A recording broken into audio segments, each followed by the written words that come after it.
Welcome to full council, 27th of May. First of all, the standard procedures. In an emergency, there are no planned fire drills during this meeting. If you hear the fire alarm, please treat it as a real emergency and evacuate the building via the nearest safe escape route. The nearest escape route is via the stairs to your left as you leave the council chamber or public gallery.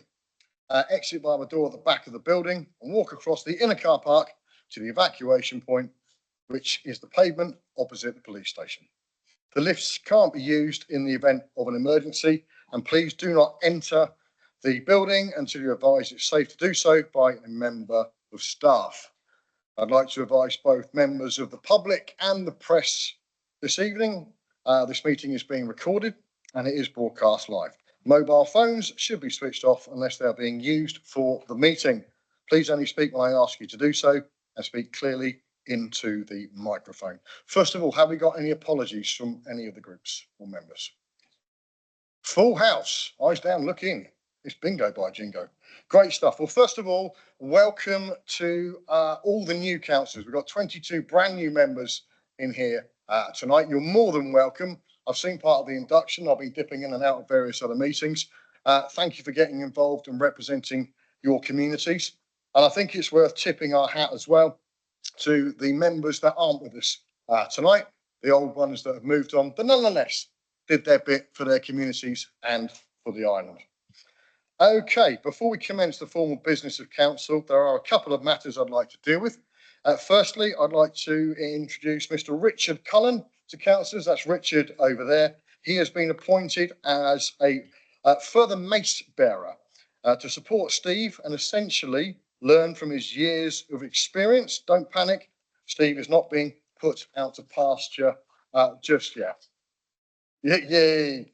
But that leads me nicely into recognising an individual who has supported the Civic Affairs Office for over 25 years.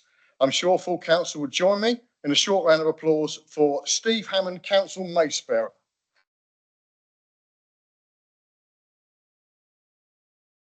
Woo!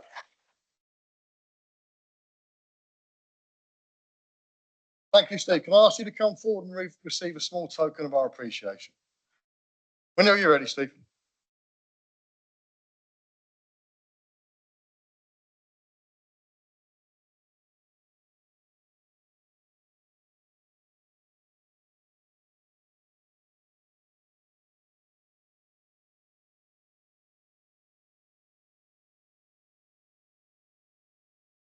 Round of applause, please, members. Thank you.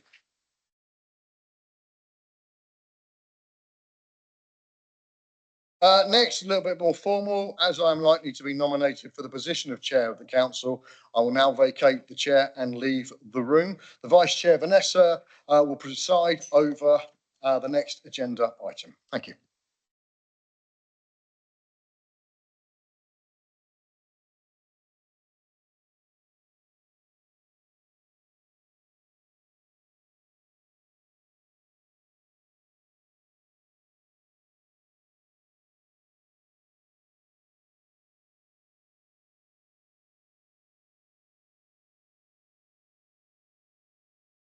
The agenda item to elect a chair of the council for the ensuing year. Just before we start the process, would I please remind you, in case you don't know, everybody who speaks has 3 minutes. There is a lighting system which says green, amber and red. When it gets to red, please finish. If you don't, I will finish for you. The only other thing I would like to say, please, is when you speak into the mic, do not turn your head from side to side because the sound disappears. Don't put your hand in front of your mouth. If you've got something to say, make sure that everybody hears it. Right, we will now proceed, please, with nominations for the chairman of the council for the ensuing year. Councillor Stewart. Thank you, Madam Chairman. I'd like to nominate Councillor Ian Daw for chair for the following year. Do I have a seconder? That's okay. Who was first? Councillor Bacon. Yeah. Councillor Bacon is seconder.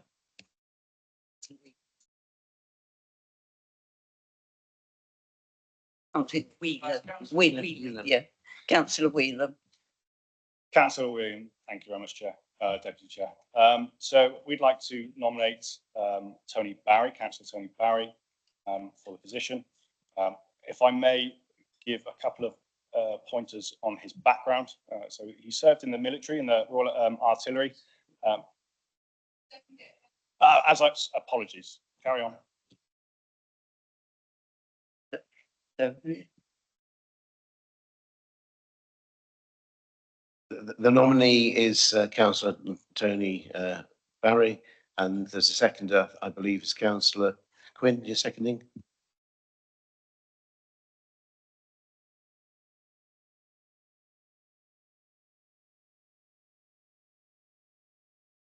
do we have any other nominations? We have 2 so far.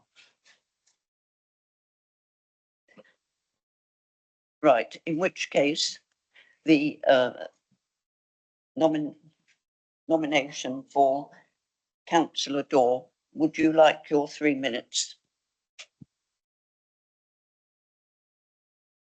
Thank you. I won't take 3 minutes. I know it's hot, and I'm sure that many people would like to escape from this chamber before midnight.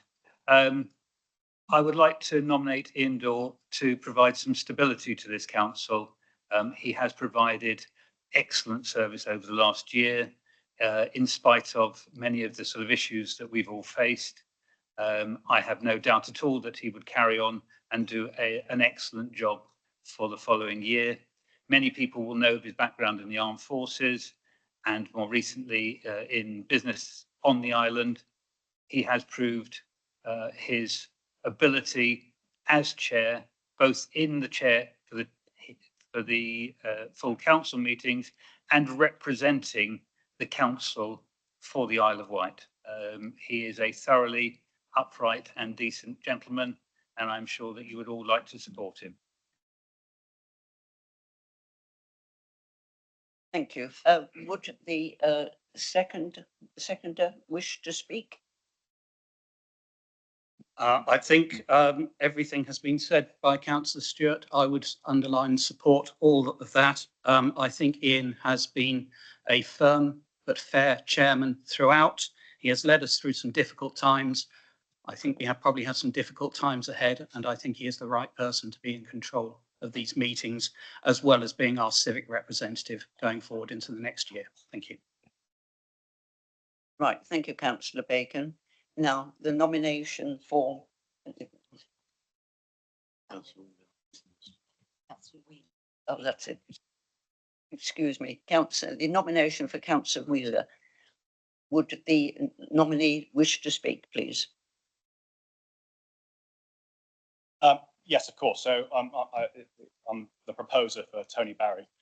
Just to make that clear, I'm not putting myself forward for the chairman's position. So Tony has had a distinguished military career in the Royal Artillery, from a private all the way up to major, and that's incredibly difficult to achieve in such a short period of time of their career.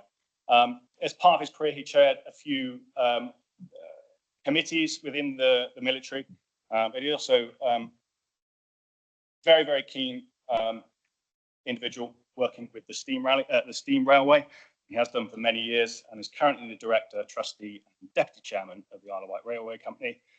Also, just to provide a bit of context on his experience, he's currently the parish council chair for Haven Street and Ashley. Thank you very much.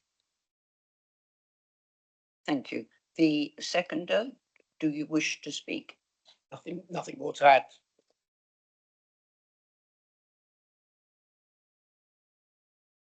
Right, in which case we have 2 nominations. We will now go to the vote. So Mr. Wiggins will count the votes just in. through you, Vice Chair. What I'll do is, we've got two nominations, and I will read out your individual name as a councillor. If you could please indicate whether you're voting for Councillor Daw or Councillor Barry, or indeed abstaining.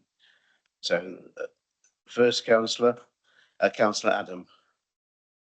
Councillor Barry. Thank you. Councillor Bacon. Councillor Daw. Thank you. Councillor Baldry. Councillor Barry. Thank you. Councillor Barry. Councillor Barry. Thank you. Councillor Blake. Councillor Dawn. Councillor Bauer. Councillor Barry. Thank you. Councillor Brown. Councillor Barry. Thank you. Councillor Cameron. Councillor Daw. Thank you. Yep. Councillor Conlin. Councillor Barry. Barry. Thank you. Councillor Christensen. Councillor Daw. Thank you. Thank you. Councillor Law's not present for obvious reasons. Councillor Freeman. Councillor Barry. Right, thank you. Councillor Fuller. Councillor Daw. Thank you. Councillor Garrett. Councillor Daw. Thank you. Councillor Hayward. Councillor Daw. Thank you. Councillor Jarman.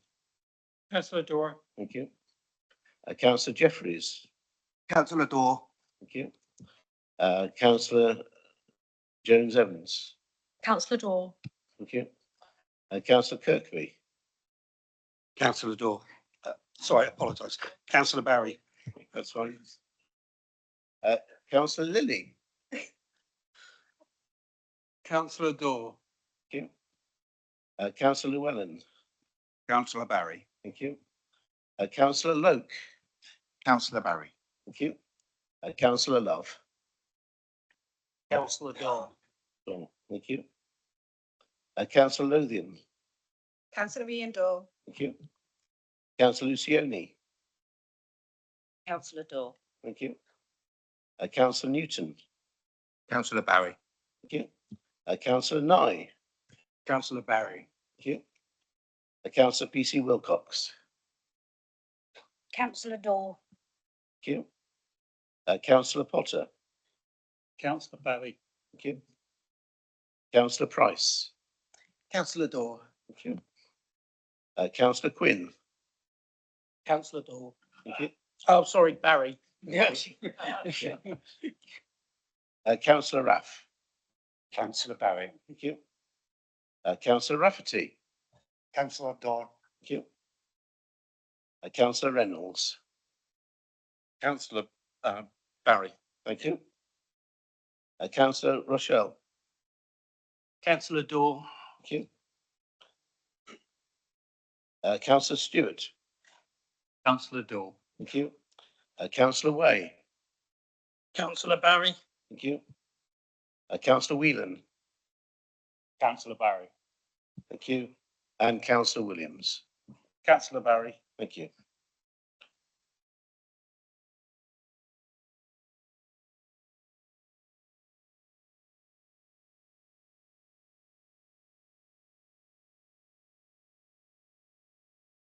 Yeah.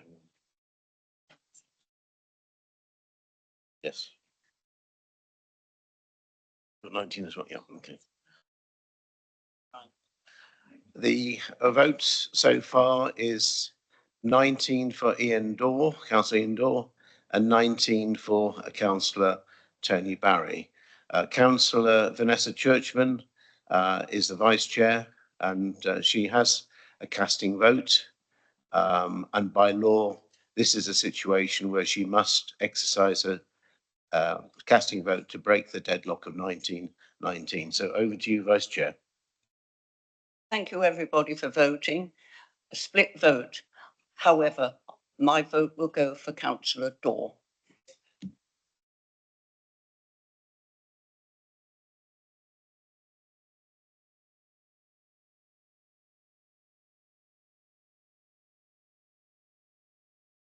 we're going to exit the room from Dem Services perspective to ensure that Councillor Daw is aware of the result of this nomination.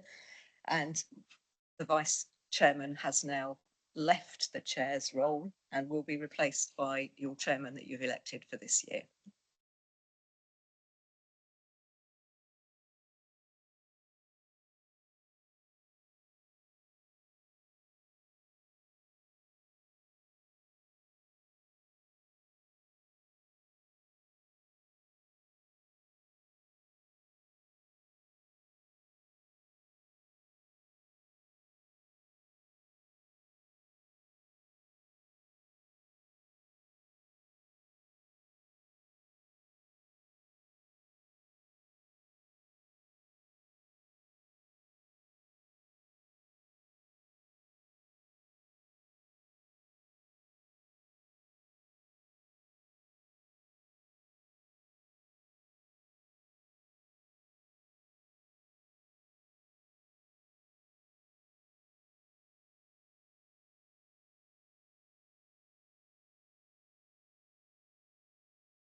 Thought I got away with that. Never mind.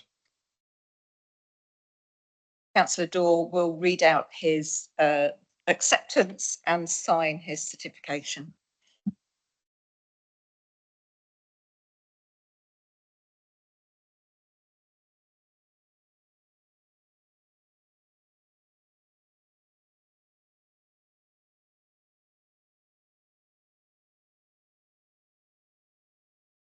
I, Ian Daw, have been elected to the office of Chairman of the Isle of Wight Council and declare that I take that office upon myself and will duly and faithfully fulfil the duties of it according to the best of my judgment and ability. Thank you very much, members. Thank you.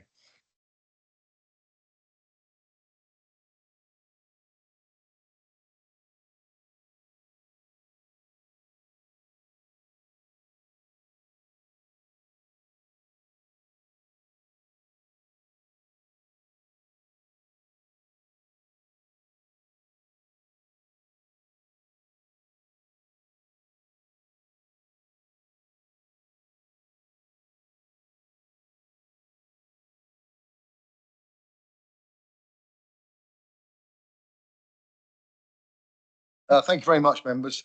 It's greatly appreciated. We are in a period of governance review. It's a weird one. You can't hear anything outside in the chamber, so you've got absolutely no idea what's going on and what's coming on and what's not. So it's greatly appreciated, and working collaboratively, as we've spoken about before, we can move this council forward, which is great. I would like to pay my deepest respects for the vice chair, the outgoing vice. As I've said before, earlier this year, Vanessa has been absolutely superb as a vice chair. Can pick up the meeting at any particular point, But as you know, the civic role is quite a big one in chairland. And especially if it's catered, Vanessa's always there every single time. Lots of handshaking, lots of chin and nibbles, and it's very, very good. But it's a tricky task to pull off. So she's been absolutely superb, always turning up to the agenda meetings, the agenda setting meetings for full council, which is very, very important. Very diligent, always on her papers, and of course doing her work in her constituency as well. One of the big things about being chair is being fair, balanced, and down the line, and giving everybody the opportunity to debate robustly. And Vanessa has proved that with aplomb as well. So I would like a round of applause for the outgoing chair from that.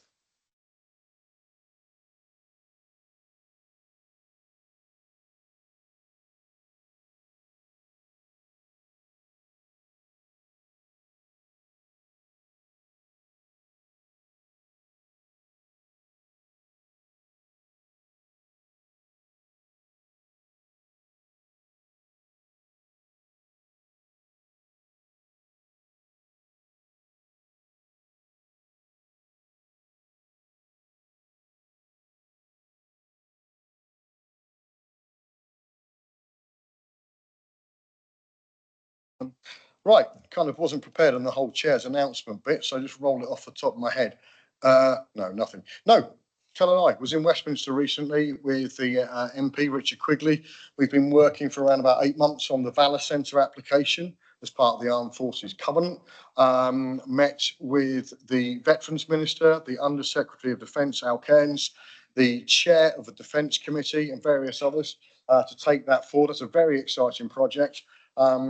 It will mean veterans get a lot of support if we can pull it off here on the island. That's an ongoing thing. And as part of the covenant that we are a member of, we hope to push that forward literally from now. That afternoon, weirdly and coincidentally, I ended up at a Royal Garden party. Who would have known?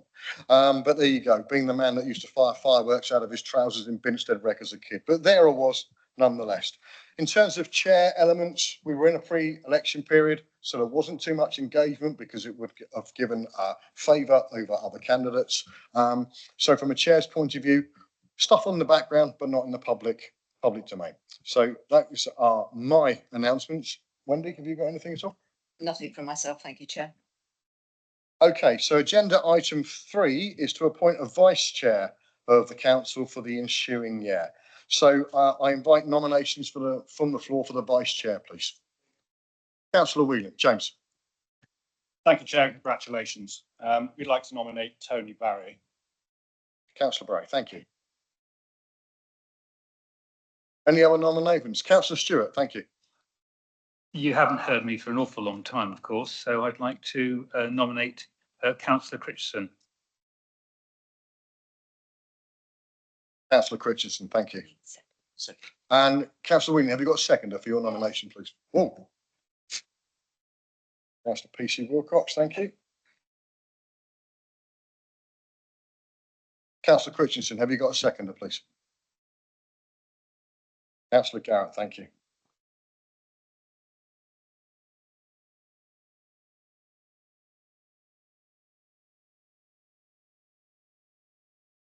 Right, can we have a show, please, for Councillor Whelan as vice? All those in favour?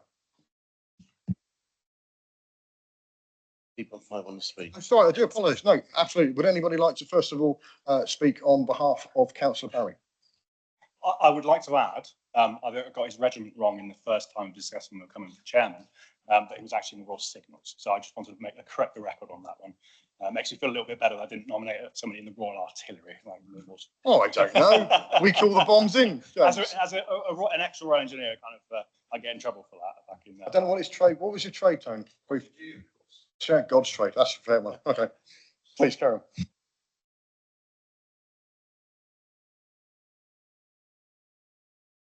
Councillor Stewart. Thank you.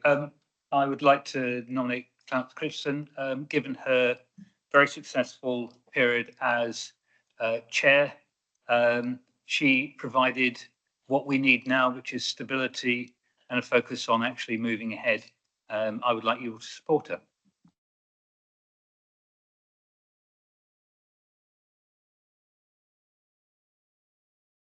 Thank you, Chair. Just as we did in the last item of business, Exceptions and nominations. well, yeah, I presume Councillor Barry, you're willing You to accept accept the your nomination, nomination? Yep, and Councillor Christensen. Okay, thank you both. Yes, as the previous situation, I'll read your names in alphabetical order. And if you could please indicate whether you're voting for Councillor Tony Barry or Councillor Claire Critchison, or indeed abstaining. Okay, Councillor Adam, please. Councillor Tony Barry. Thank you. Councillor Bacon. Councillor Critchison. Thank you. Councillor Baldry. Tony Barry. Thank you. Councillor Barry. Councillor Barry. Thank you. Councillor Blake. Abstain. Okay, thank you. Councillor Bauer. Councillor Barry. Thank you. Councillor Brown. Councillor Barry. Thank you. Councillor Cameron. Yep, Claire Critchson. thank you. Councillor Conlon. Councillor Barry. Thank you. Councillor Christensen. Councillor Christensen. Been spoken to. Councillor Critchson. Thank you. Councillor Dorr. Councillor Critchinson. Thank you. Councillor Freeman. Councillor Barry. Thank you. Councillor Fuller. Councillor Claire Critchison. Thank you. Councillor Garrett. Councillor Critchison. Thank you. Councillor Hayward.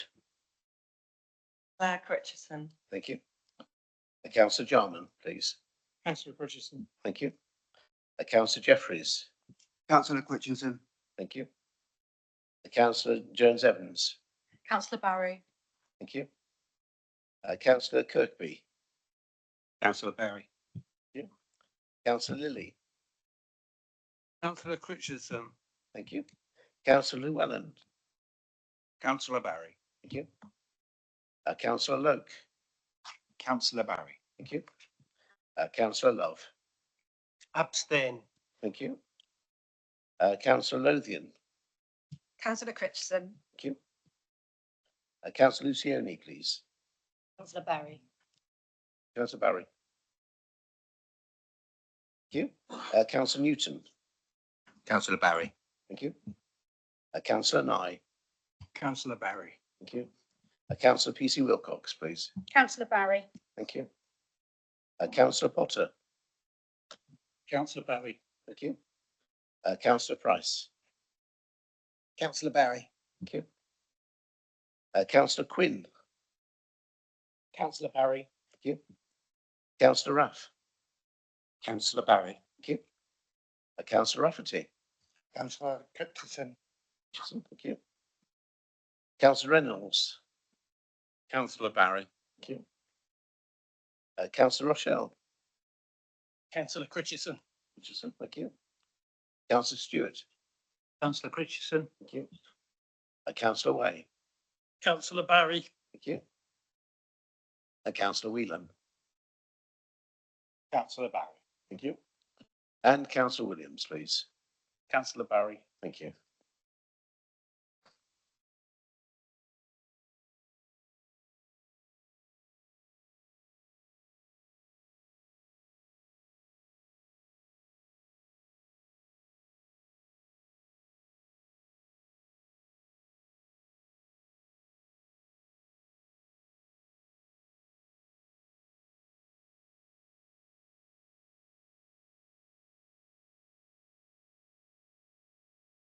The results for the election of the Vice Chair of Isle of Wight Councils is as follows.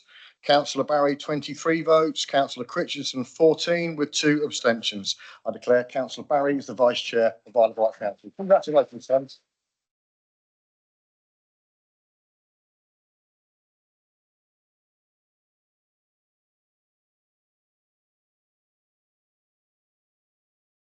Members, we'll just have a little bit of admin while Councillor Barry gets set up and reads his acceptance of office.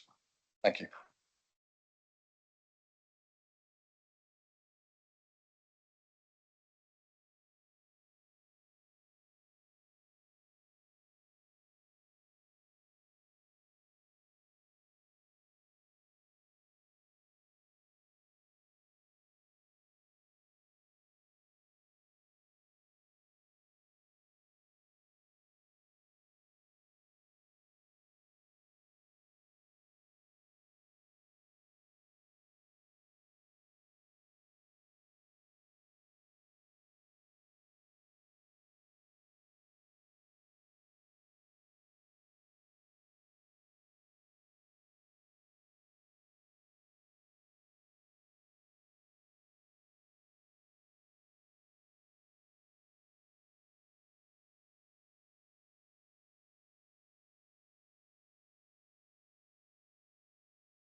I, Anthony John Barry, having been elected to the office of Vice Chairman of the Isle of Wight Council, declare that I take that office upon myself and will duly and faithfully fulfil the duties of it according to the best of my judgment and ability.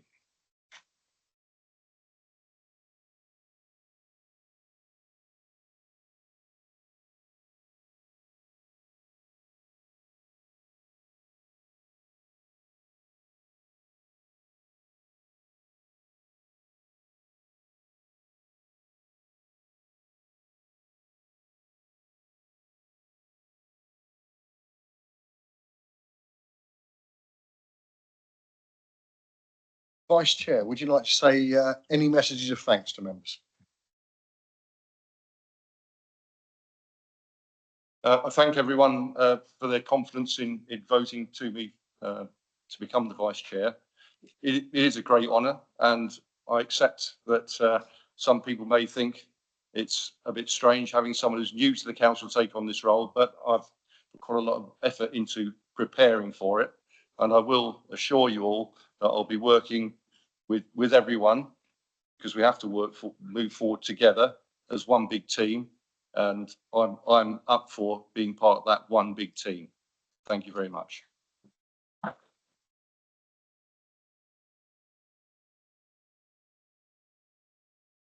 Item 4 of the agenda this evening is to approve the minutes for full council held on the 25th of February 2026 and the extraordinary meeting of full council on the 16th of March 2026. Just want to make it clear, you don't need to have attended the meeting to approve or otherwise.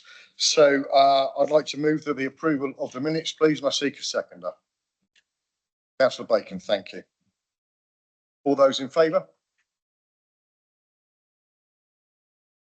Any against? And any abstentions? Thank you, Mark. Okay, I'll just sign this. Thank you.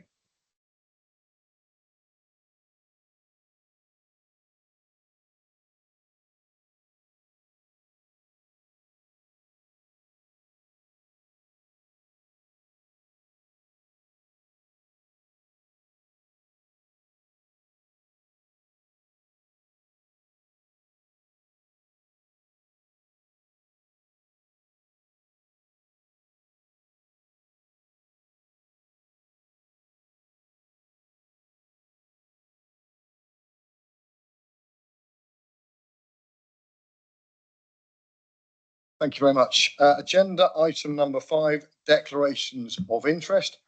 If any councillors wish to declare any interest, stating the nature of the interest and the item on the agenda to which it relates, now is the time.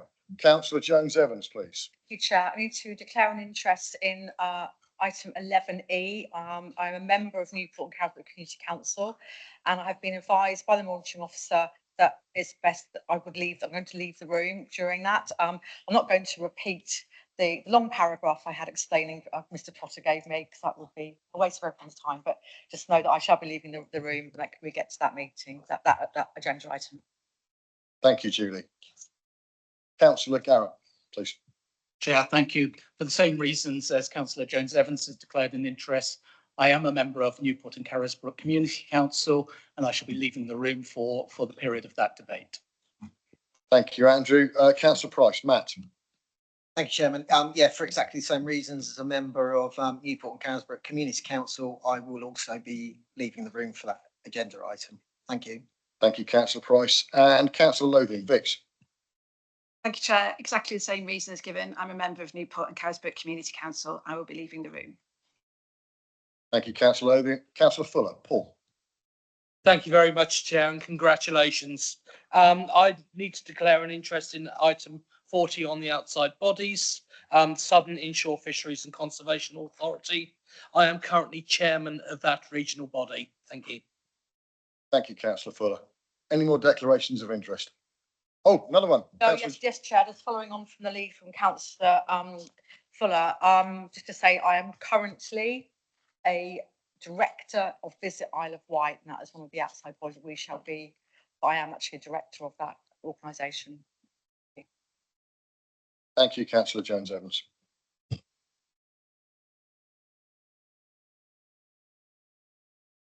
We move on to agenda item number 6, and this is to elect the leader of the Isle of Wight Council for the ensuing year.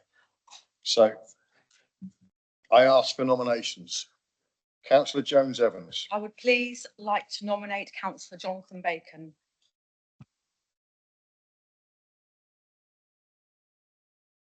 Thank you very much, councillor Jones-Evans. Councillor Knight. Bill. I'd like to second that. Seconded. Thank you very much, councillor Knight. Councillor Lilly. Michael. I wish to nominate councillor Andrew Garrett. Thank you, councillor Lilly. Have you a seconder? Councillor Christensen.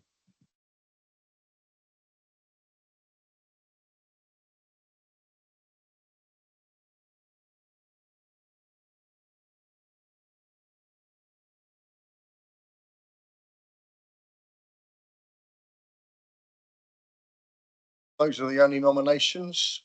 Yeah. Would members like to speak on behalf of the nominations? Councillor Lilly. Michael. Thank you, Chair. I'll be brief. I've worked with councillor Bacon since 2009. We were both elected as newbies when I had red hair and he had dark hair, and much so. I was substantially more, yes. And councillor Bacon has been leader before, especially taking us through the first iteration of devolution, which is a critical pathway for the council right now. Jonathan is very, very calm, collected, and intelligent. He reads all the papers and he's very good at understanding them and also communicating with others. So that's just short reason why I'm supporting councillor Bacon this evening. I could go on, but I will save you. Thank you, councillor Jones-Evans. Councillor Knight. Bill. I shall be even shorter. I can't envisage a better candidate in these straitened times. We all know the difficulties and the challenges we face, and we need to move forward, as our Vice Chair said, as a group and get through this together. Councillor Love. Thank you, Chair, and congratulations on being re-elected. We are gathered here tonight to make one of the most important decisions about electing a leader of this council moving forward for the next year. I think we need to set it into context that this council has already jumped off a cliff and is about to hit the bottom financially. It is a case of how softly or hard we hit the bottom, because we are going to hit the bottom, and that will have real impacts for the people out there, and we need to remember that. So if this was an interview tonight for somebody who was a crossing patrol person on a zebra crossing, on the left we would have Andrew Garrett, who knows what the zebra crossing is, he knows how it works, he uses it well and has lots of experience on it. On the right we would have councillor Bacon, who would step onto the zebra crossing. He too knows how it works, walk halfway across, see a vehicle coming towards him and then quickly run back and resign, as he has done previously in these posts. It's my couple of minutes and I'm entitled to speak, am I not? I'm entitled to speak in my position. The point that I make is that this council needs to have someone who's going to lead it, who is going to be reliable and strong and has the courage to do so without hesitation. And therefore, Andrew Garrett, in his position previously as deputy leader, who knows all about what is happening over there on the other side of the water in terms of devolution, would make a very strong candidate. And so I will be voting for Andrew Garrett. Thank you very much, councillor Love. Councillor Lilly, my apologies, I should have come to you earlier. Michael. Thank you. I think it's important to say that I have respect for councillor Bacon, and I'm not going to say similar remarks. I've known Andrew and sat with Andrew since 2017, He is a total gentleman and is respected right across the council and the community. He has been chair of many committees, particularly around finance and governance and around scrutiny, corporate scrutiny for many years. He has always acted politely, professionally, and has a huge knowledge. I mean, he has been a councillor, born and bred on the island, a councillor, but he has been a councillor on the mainland in other places. So he has years of experience. But in the last year, he has been very much the supporter behind the scenes for huge changes in this council, particularly around the constitution and also around devolution and the mayoral authority. And he speaks with very strong authority through experience and knowledge. And I just feel that he would make an excellent leader. So I wish to put him forward. Thank you. Thank you, Councillor Lilly. Councillor Blake, Ed. Yeah, I'm sitting here rather perplexed. Here we have a party sat in front of us who announced that they wanted to change the island. They wanted to bring in a differentness to this council. Even Councillor Nye, his leaflet when he first got elected said the independents have been an absolute shambles. We need to get rid of them. And here he is nominating the councillor. I'm absolutely perplexed further that they've chosen Councillor Bacon, someone who has been in that role before, and as Councillor Carl Lovers pointed out, ran away from that. He said, please come and take over from me. I can't run this council. And the Conservatives had to step in and put a steady hand on the ship. This is just bonkers. Absolutely nuts. Are you chickens or what are you scared of? I mean, Councillor Love's analogy of Councillor Bacon stepping into the road, he's being pushed into the road in front of the bus. It's probably how they see it. Actually, as a career politician and an independent, he's quite happy for the payday, no doubt. I'll take on the mantle. You don't know what you're doing, that's fine. I'll show you the ropes for the first year. How hard can it be? Christ's sake. The people on this island voted for change. Ed, let's turn it down a little bit. Okay, they voted for change. I would put myself forward as leader. However, there's no point because obviously clearly I don't have the votes. To that end, I can't also vote for Councillor Andrew Garrett. I don't think that quite clearly the mandate from the people was change. And I thought the other side would grasp the nettle. Otherwise, why are they here? Is the question I ask.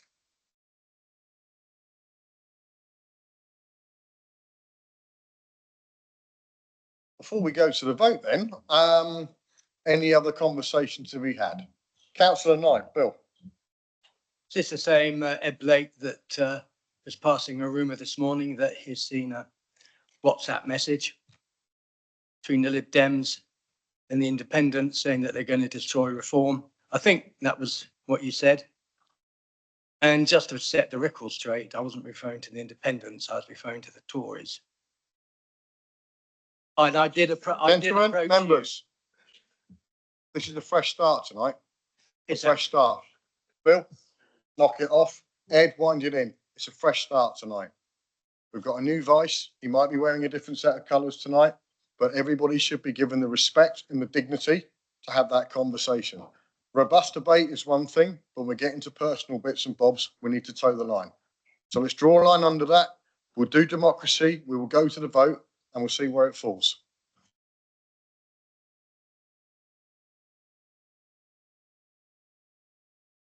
Chris, sorry. Thank you, Chair.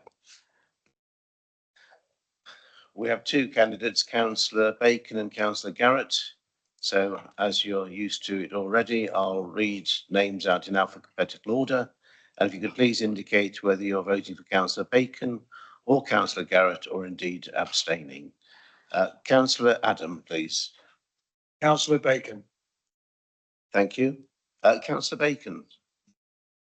Well, Councillor Bacon. Thank you. Councillor Baldry.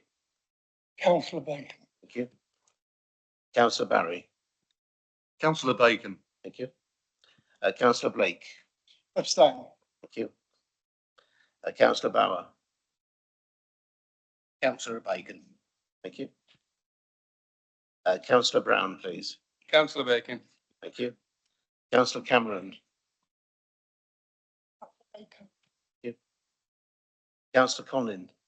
Councillor Bacon. Thank you. Councillor Christensen. Councillor Garrett. Thank you. Councillor Dorr. Councillor Garrett. Thank you. Councillor Freeman. Councillor Bacon. Councillor Fuller. Councillor Jonathan Bacon. Thank you. Councillor Garrett. Councillor Garrett. Thank you. Councillor Hayward. Councillor Jonathan Bacon. Thank you. Councillor Jarman, please. Councillor Bacon. Thank you. Councillor Jeffries. Councillor Bacon. Thank you. Councillor Jones Evans, please. Councillor Bacon. Thank you. Councillor Kirkby. Councillor Bacon. Thank you. Councillor Lilly. Councillor Andrew Garrett. Thank you. Councillor Llewellyn. Councillor Bacon. Thank you. Councillor Loke. Councillor Bacon. Thank you. Councillor Love. Councillor Garrett. Thank you. Councillor Lothian. Councillor Garrett. Thank you. Councillor Lucioni. Councillor Bacon. Thank you. Councillor Newton. Councillor Bacon. Thank you. Councillor Nye. Councillor Bacon. Thank you. Councillor PC Wilcox, please. Councillor Jonathan Bacon. Thank you. Councillor Potter. Councillor Bacon. Councillor Price. Abstain. Abstain. Thank you. Councillor Quinn. Councillor Bacon. Thank you. Councillor Raff. Councillor Bacon. Thank you. Councillor Rafferty. Councillor Garrett. Garrett. Thank you. Councillor Reynolds. Councillor Bacon. Thank you. Councillor Rochelle. Councillor Garrett. Garrett. Thank you. Councillor Stewart, please. Councillor Garrett. Garrett. Thank you. Councillor Way. Councillor Bacon. Thank you. Councillor Whelan. Councillor Bacon. And Councillor Williams, please. Councillor Bacon. Thank you.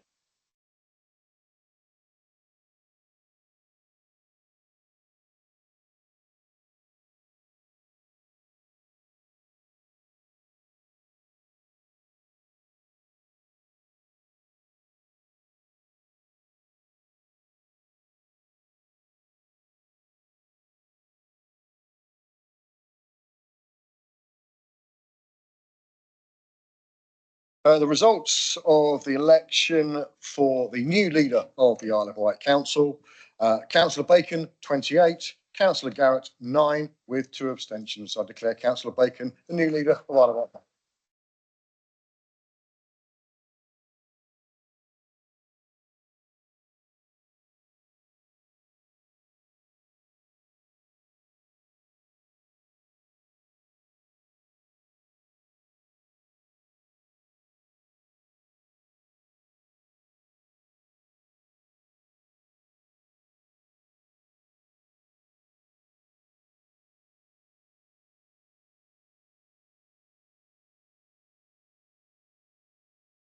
I'd like to invite Councillor Bacon to say a few words. Thank you very much, members. A few words. I've just heard a few words.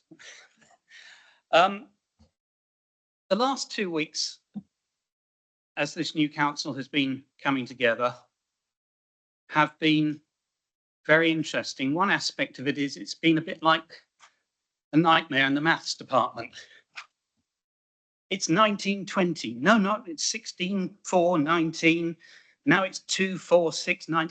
The numbers have been flying around. The other numbers, they were only voted for by 48%. I received 63%. 30% of them did this, 30% of them did that. All these numbers have been flying around, but the view I take is we are 39 and we represent 100% of the island. That is important, very important, as we have I'm leaving already. Yeah.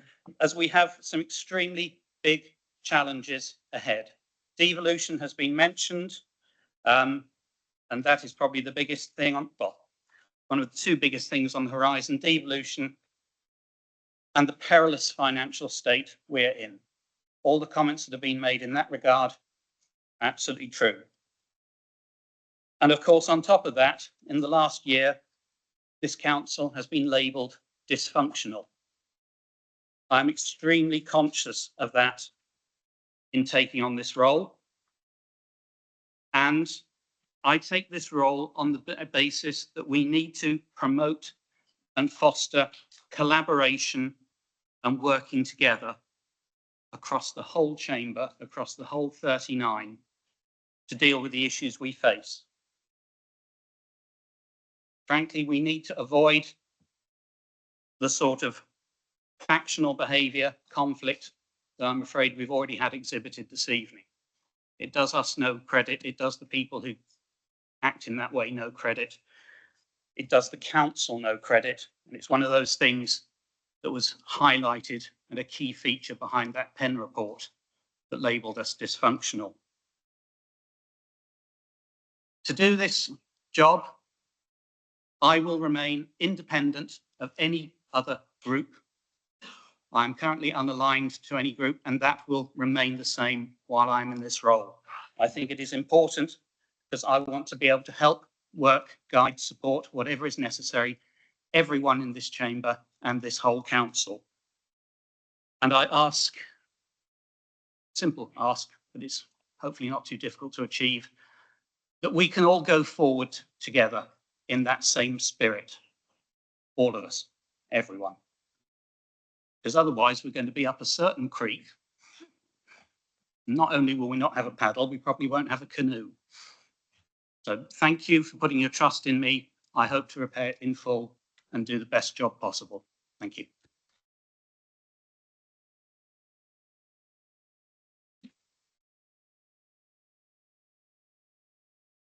Okay, thank you, JB. Leader. Agenda item 7 is to elect the deputy leader of the council for the ensuing year. And so I am asking for nominations for deputy. We kind of got to have one. Councillor Whelan.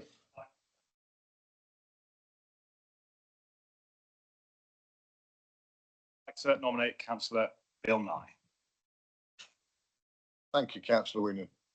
Do you have a seconder? Thank you.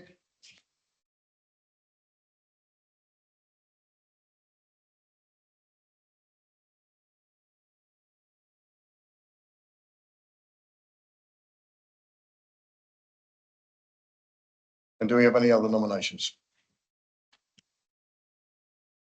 Boom, easy. It's not quite like that. We still have to take a vote, Bill. So all those in favour of Councillor Nye for deputy leader, please raise your hands. All those against? Okay, and any abstentions? That's carried, Councillor Nye. Congratulations.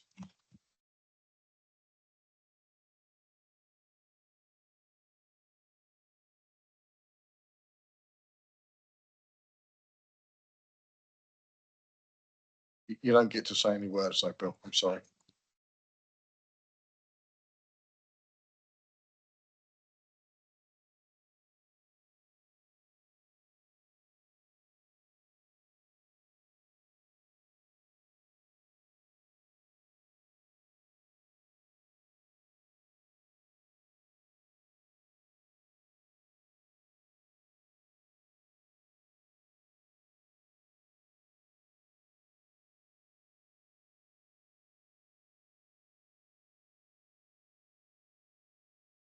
Thank you, Simon. Public questions is the next agenda item. It's number 8. We've received 2 questions for this evening. The first one is from Mr. Jeff Brodie, and Mrs. Rachel Richards will read out on behalf of Mr. Brodie. Good evening, Jeff and Rachel. Please, the floor is yours. Thank you very much, Chair. And this is a question directed to the Leader of the Council. I'd just like to say a personal congratulations to the Leader. I never expected to see you back in that seat. So this is a question that I'm reading on behalf of former Councillor Jeff Brodie, who submitted it to the Council. When it was created in 2008, Newport and Carisbrooke Community Council decided to be Newport Parish Council rather than a town council, because that is what the government had been petitioned by residents to approve. And it was recognised that unlike Ryde, which was also created in 2008, its geographical area includes an enormous number of rural communities and areas, e.g. Bochum, Plaish, Rowridge, Parkhurst Forest, Marks Corner, Binfield, Hillgrove and Whitecroft. And it was clearly much more than just a town. Subsequently, the name Carisbrooke was added at the initiative of the then chair, myself, to reflect the size and population of that village and its environs, and then parish was changed to community council at the initiative of then chair, Councillor Jones-Evans, to better reflect its service delivery aspirations after a widely consulted strategic plan. The request before you tonight to approve a change of name to Newport and Carisbrooke Town Council was made by the current Community Council members, none of whom were elected or co-opted last year to seek the significant change in name that is exclusive of so much of Carisbrooke and its large rural environs. Given this background, from one of the 3 initiators of the emparishment of Newport and Carisbrooke, can I urge the Isle of Wight Council not to approve the change of name to Newport and Carisbrooke Town Council tonight without a full public consultation? Residents of Carisbrooke and the rural hamlets deserve better than this being sneaked through. Thank you, Chair. Thank you very much, Mrs. Richards, and thank you very much, Mr. Brodie, for the question. I'll allow the Leader to respond. Rachel, could you just flick the microphone off for me up there, please? Thank you. Leader, who would have thought? Well, I actually note that the piece of paper I've got in front of me says it's a question to the chair and a response from the chair, but I'm happy to read it out, although it's the first time I've seen it, so bear with me. Thank you, Mr. Brodie, for taking the time to set out your views and to provide the historical context regarding the establishment and development of Newport and Carisbrooke Community Council. The Council acknowledges the points you have raised, including the origins of the current arrangements, the breadth and diversity of the area served, and your concerns regarding the proposed change of name. Your contribution is helpful in ensuring members are fully informed about the background and the potential implications of any decision. I would like to assure you that in making any determination on this matter, councillors are aware of the views you have expressed this evening, and these will be taken into account alongside all other relevant considerations when councillors debate and decide the matter. And thank you very much, Jeff, for coming along this evening. It's nice to see you again, and I hope that we will all take account of everything that is on this piece of paper, which I think is in front of all councillors to read through again before any decision is made. Thank you. Thank you, Leader. Question number 2 is from Miss M. Barrett to Councillor Jarman, Chair of Pension Fund Committee. Miss Barrett, are you up in? Yes, you are. If you could come forward to the microphone, just press the left hand or the right, it's the right hand button, and please read the question. Thank you. My name's Marilyn Barrett. I'm a member of the Local Government Pension Scheme. Over 10 months ago, at full council meeting of 16 July 2025, I asked a question to the chair of the pension committee regarding the £31,856,000 plus being invested by the Isle of Wight LGPS fund in companies complicit in Israeli war crimes, as itemised on the PSC list dated February 25. Councillor Jarman replied that they did not agree with the figure quoted, which had been examined a number of times and would be coming up at the following pension committee meeting, after which he would have an up-to-date breakdown and would be able to give me a written reply, confirmed by the chairman of the council. Question tonight is, I appreciate that the committee have been stretched by other matters regarding the government's takeover of the LGPS funds, but I'm hoping that after due diligence and regular reports from their investment managers, they might now be in a position to explain where their information differs from the company names and amounts as described on the PSC list, and be able to inform us exactly which companies the quoted 31+ million pounds comprising members and employers' contributions and interest earned thereon are actually invested in, please. Thank you very much for your question, Ms Barrett. If you just press the button for me to switch that microphone off, that'd be greatly appreciated. Councillor Jarman, response, if you please be so kind. Thank you. Ms Barrett, thank you very much for your question. You're well aware this has been an issue which has been exercising the Pension Committee for probably the last 18 months. And we've had a number of questions from yourself included on this topic. So I'm very pleased to be able to answer it this evening. There have been motions which have been brought or attempted to be brought to the council, and those matters I know from a number of people are still under consideration. So the answer to your question this evening, which is accompanied by a spreadsheet which you'll receive, is the investments of the Isle of Wight Pension Fund are largely managed by the Access Pool through a range of investment funds, each managed by respective investment managers. The individual investments within those funds are subject to constant change by those investment managers and not under the direction of the Isle of Wight Pension Fund. The Isle of Wight Pension Fund does not hold a real-time list of investments given the frequent trading. The Isle of Wight Pension Fund has frequently discussed investments that have or may have a connection to Israel or the occupied parts of Palestine. As highlighted in a report to the Pension Committee on the 5th of April 25, there is no definitive reliable source for businesses with such potential connections. The UK government has not issued any divestment direction to the Isle of Wight Pension Fund or to the Access Pool. The Isle of Wight Pension Fund has sought to confirm through those investment managers a number of the investments on the list provided by the Palestine Solidarity Campaign. We have identified 37 million that is or was invested through the Access Pool funds in the companies cited in the inquiry. Those details do not provide sufficient detail to ascertain secondary investments of those respective companies or of any specific activities in Israel or the occupied parts of Palestine. The Isle of Wight Pension Fund is unable to adopt a purely political decision on its investments. It has, however, recently adopted a comprehensive policy published online on environmental, social and governance matters that sets out Isle of Wight Pension Fund principles on responsible investing. The Isle of Wight Pension Fund will be working closely with our new investment pooling partner on stewardship and engagement issues. Those matters will include our ESG policy and the use of voting rights to positively influence the enforcement of that policy. And that policy is available online. And if you have a problem finding it, please contact us again. We will provide you with the link gladly. Thank you for coming.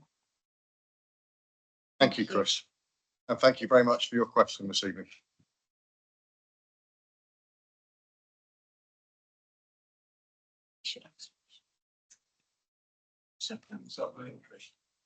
Would you wish a supplementary, Ms Barrett? Yes, please. Oh, absolutely. Far away. Thank you. Thank you for your answer, Councillor Jarman. Given that other major UK pension pools, like Border to Coast, just this month have actively reviewed and divested assets from these specific volatile areas due to financial and ESG risks, will the Pension Committee now commit to running a formal geopolitical stress test on our current holdings to ensure island taxpayers and pensioners are not exposed to sudden financial losses? And bearing in mind that the Council has not only failed to provide a breakdown for the past 10 months, but has also failed to respond to my formal Freedom of Information request on this exact data submitted over 2 months ago on 16th of March, Why is the council seemingly hiding this information from a pensioner member? And will the monitoring officer please now intervene to ensure transparency and compliance with the council's statutory duties under the Freedom of Information Act? I'll refer to Councillor Jarman and I'll also refer to the monitoring officer on that. Thank you, Ms Barrett. Chris. Ms Barrett, thank you for the supplementary question. I'm unable to address any of the issues related to the Freedom of Information request. That's not something, unfortunately, within my domain. I would say, however, that we have been constantly monitoring the actions of other pension authorities. We have had discussions with the employers' representatives and with the employees' representatives through their union, and those representatives have furnished us constantly with the details of other local authority schemes where similar measures are being undertaken. We are aware of those measures which have been amplified in the last 2 months, and the intention very much on a personal basis is to revisit this constantly until there is some resolution on it. I would add that we did contact the local government pension scheme, and I know that representation through Access has been made to the government regarding the possibility of taking more definitive action in a similar manner that was taken, for example, against Russia following their invasion of the Ukraine. The answer to that was very minimal. It took us the best part of 6 months to get an answer from government, and it was unfortunately for me personally very disappointing that we did not engage with some definitive motion. So please have our assurance that it is not forgotten. It is a constant matter, and the ongoing genocide against the Palestinians is deplorable. Thank you. Thank you, Councillor Jarman. I'll refer briefly to the MO to answer a couple of the questions as well. Thank you, Chair. In relation to the Freedom of Information request, I can look into that further to ascertain what the position is. In relation to a letter received from the local government minister, Alison McGovern MP, sent to the Scheme Advisory Board in May of this year, the board, quote, has today received a letter from the local government minister, Alistair McGovern MP, setting out the government's view on making investment decisions based on boycott, disinvestment and sanctions reasons. The letter follows on from the board's letter to the minister on the 13th of October 2025 in response to the Palestine Solidarity Campaign letter and position paper received by many funds in August 2025. The response states, the government's position is clear. Decisions on boycotts, disinvestment and sanctions are matters of UK foreign policy and are for central government, not local authorities. It is therefore not appropriate for local authorities to adopt investment policies that go beyond or differ from the UK government sanctions or foreign policy positions. The board welcomes that response that has been provided and will continue to assess any appropriate further steps to take in supporting funds in these matters. That's all I have to say in this matter, except to stress that this local authority, like all local authorities, takes their leadership role in community cohesion extremely seriously. Thank you, Chair. Thank you very much, Mr Potter, and thank you once again for engaging this evening, Ms Barrett. We'll move on to agenda item number 9, which is members' question time, but we won't, because there haven't been any members' questions received in advance of the meeting in line with the notice requirements in the Constitution, which is Procedure Rule 14. People are getting a bit shifty in their chairs. It is very warm in here as well. So we'll do agenda item 10 and then we'll have a comfort break. This is the report of the returning officer and the result of the council elections held on the 7th of May. I'm actually going to propose this myself because there's no one else to propose it. And I'm proposing the recommendation of the committee. We've got a seconder for that, please. Councillor Lilly, thank you. Would any members like to comment on that? Great stuff. Right, we shall go to... Sorry, may I ask what committee? You said recommendations of a committee. What committee? Just out of interest. Give me a second. I think it should actually be returning officer, Carl. That's what I was wondering. I was thinking as committee.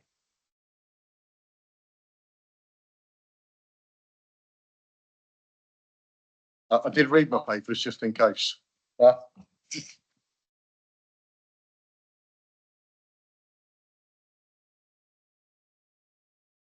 It's not a trick question. I just didn't know that we had a committee. Good to be kept on toast. No, it is the report of the returning officer. So that's what's being proposed. So I'm looking for Mike. Councillor Lilly, you still happy to second that? Thank you. And we'll move to the vote. All those in favour? Anyone against? Any abstentions? Abstentions. That motion is carried. Thank you, members. I will break for 10 minutes. Thank you.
Right then, members, agenda item 11, report of the monitoring officer. This is the review and approval of the council's constitution.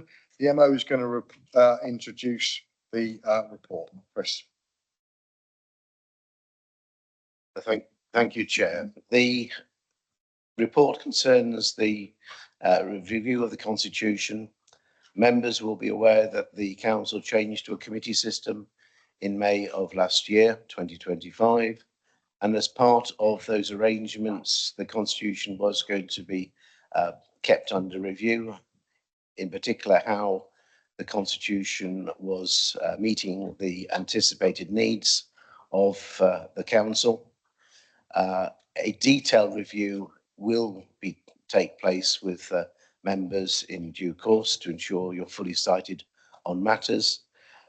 The purpose of the light touch review this evening is to address a number of matters which have been raised by members over this last year. One of which, for example, was the land and property asset disposal policy, which had been agreed by full council, but in the operation of it, it was found to be too restrictive and decisions having to go back to full council of a routine nature. Councillors on the Policy, Finance and Resources Committee noticed this and obviously were quite keen for the policy to lay within the terms of reference of the Policy, Finance and Resources Committee. But I stress, obviously, full council still maintains overall control. But this is very much an operational matter to enable the council to get on and deliver very routine matters. Other examples have been the updating of the constitution to reflect the English Devolution and Community Empowerment Act, which has granted protected status to this council's committee system. It's slightly changed from the bill. The situation is that there's a 5-year protected status because the council resolved to change on the 1st of May 2024. So the 5-year protection runs from that date, in other words, to 30th of April 2029.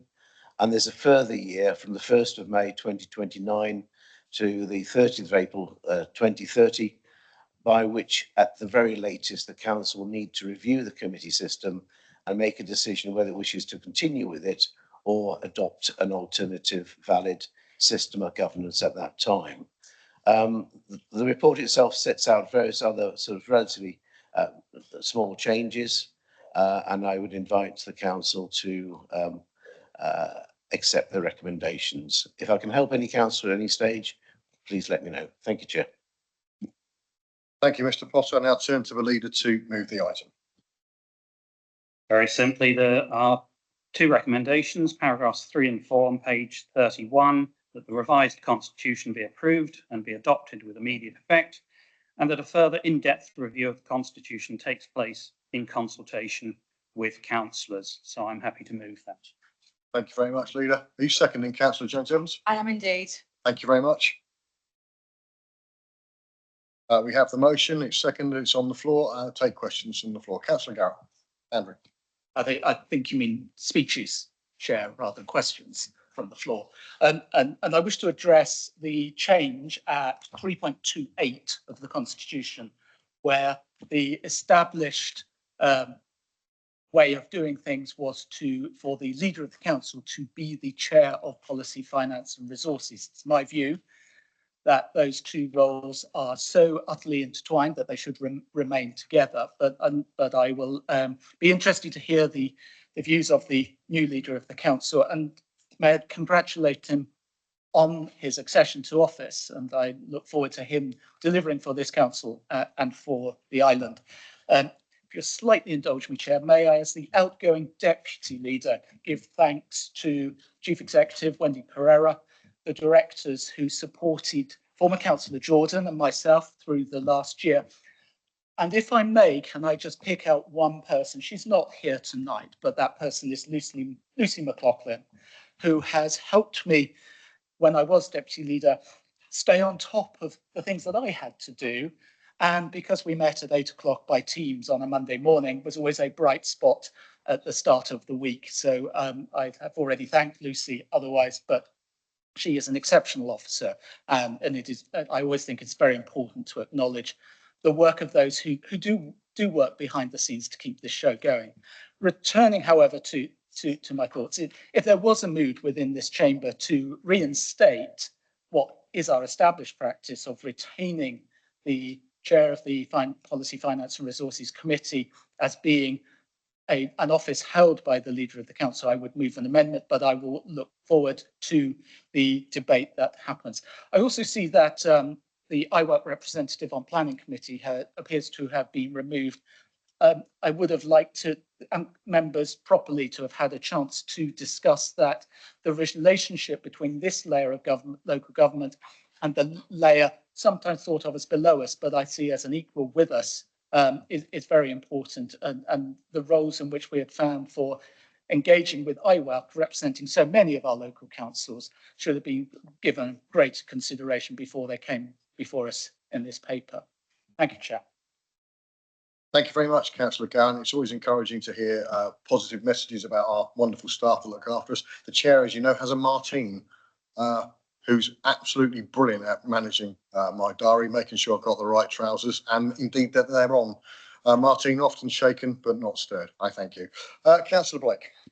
Thank you, Chair. I do actually have a question at the end of this, but I have first of an observation. First of all, I don't note that the leader is not currently due to be a member of the Policy, Finance and Resources Committee. And I think that's a massive oversight, and that needs to be corrected, because given that we are going through things like devolution and a lot of key things, just to have the leader reporting to that maybe as literally as a report, rather than someone who is intertwined in the debate, would be dysfunctional. And I think that needs to be corrected. Move forward. So I do have a question, because I mean, pick up on some of the observations similar to Councillor Garrett, that some of the things we, as far as I'm aware, haven't been consulted on this. I'm just wondering where some of these proposals have come from. I don't necessarily need the answer now, but I'd be interested to know where these have come from. I don't necessarily disagree with any of them, but some of them are perhaps controversial, particularly around the exclusion of IWAC, maybe. Though I do note that they're saying, obviously, that the local council does have a chance to partake in the consultation period, but sometimes it is worth reaffirming that. I also note that there's a couple other things that are, perhaps sound a little bit like they're politically motivated, almost, by their wording. So I would appreciate an answer as to where these set of recommendations have come from. Thank you. Thank you, Councillor Blake. I think we can refer that to the creator of the changes, and perhaps it comes back to full council with some other recommendations at a later date. Thank you. Councillor Love, Carl. Yes, thank you, Chairman. I kind of have been beaten to the question, really. I'm of the opinion that councillors should be involved in all of the paperwork and the development of paperwork that comes forward to us, so that way that we can take some ownership and being engaged in what has happened. I was concerned about point 15, exactly what you're talking about, Councillor Garrett, in terms of splitting the role, because we spent a lot of time, if you remember last year, an awful lot of time saying that this is how it was going to be. So I would like to try to understand what has changed and why to bring about that big. So whilst I don't want to be critical of the paper, I'm just saying to myself, well, this is a council meeting. These are our papers. And the first we've seen of these proposed changes are when they're put in front of us, and surely we should all be in some way involved in small committees in developing this constitution, because it is our constitution which we should be at the centre of and not on the peripheries. So I just wanted to just make that. So I'm not wanting to criticise. I'm just wanting to understand, and I guess I am saying that I think we all need to be far more involved in the development of this constitution, particularly as we know that government have said that we will be returning at some point to a cabinet system. So we need to start taking some responsibility now for these documents. Thank you, Chair. Thank you, Councillor Love. You'll appreciate that's slightly out of my remit, so I'll refer to the MO on that. Thank you. Thank you, Chair, and thank you, Councillor Love.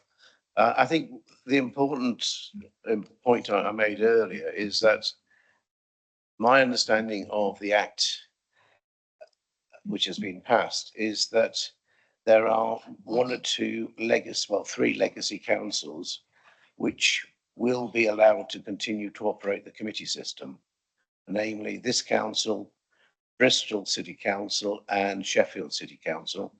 That the latter two, Bristol and Sheffield, excuse me, have a 10-year protection period because their changeover was as a result of a referendum in terms of the public.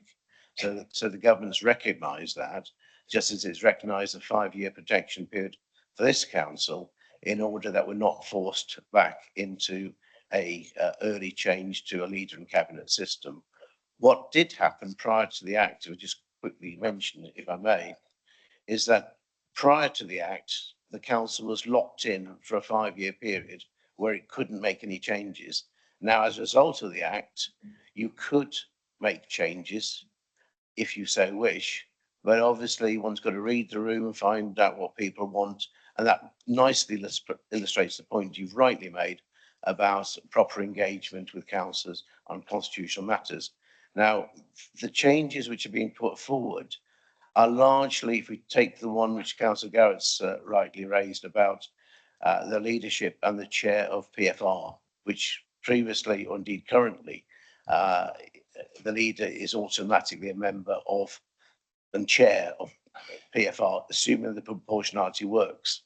Now, I stress that the decision clearly rests with full council. And what was different from the decision when it was made last year or the year before is that now we have the Hampshire and Solent combined county authority coming into existence within a month or two or thereabouts.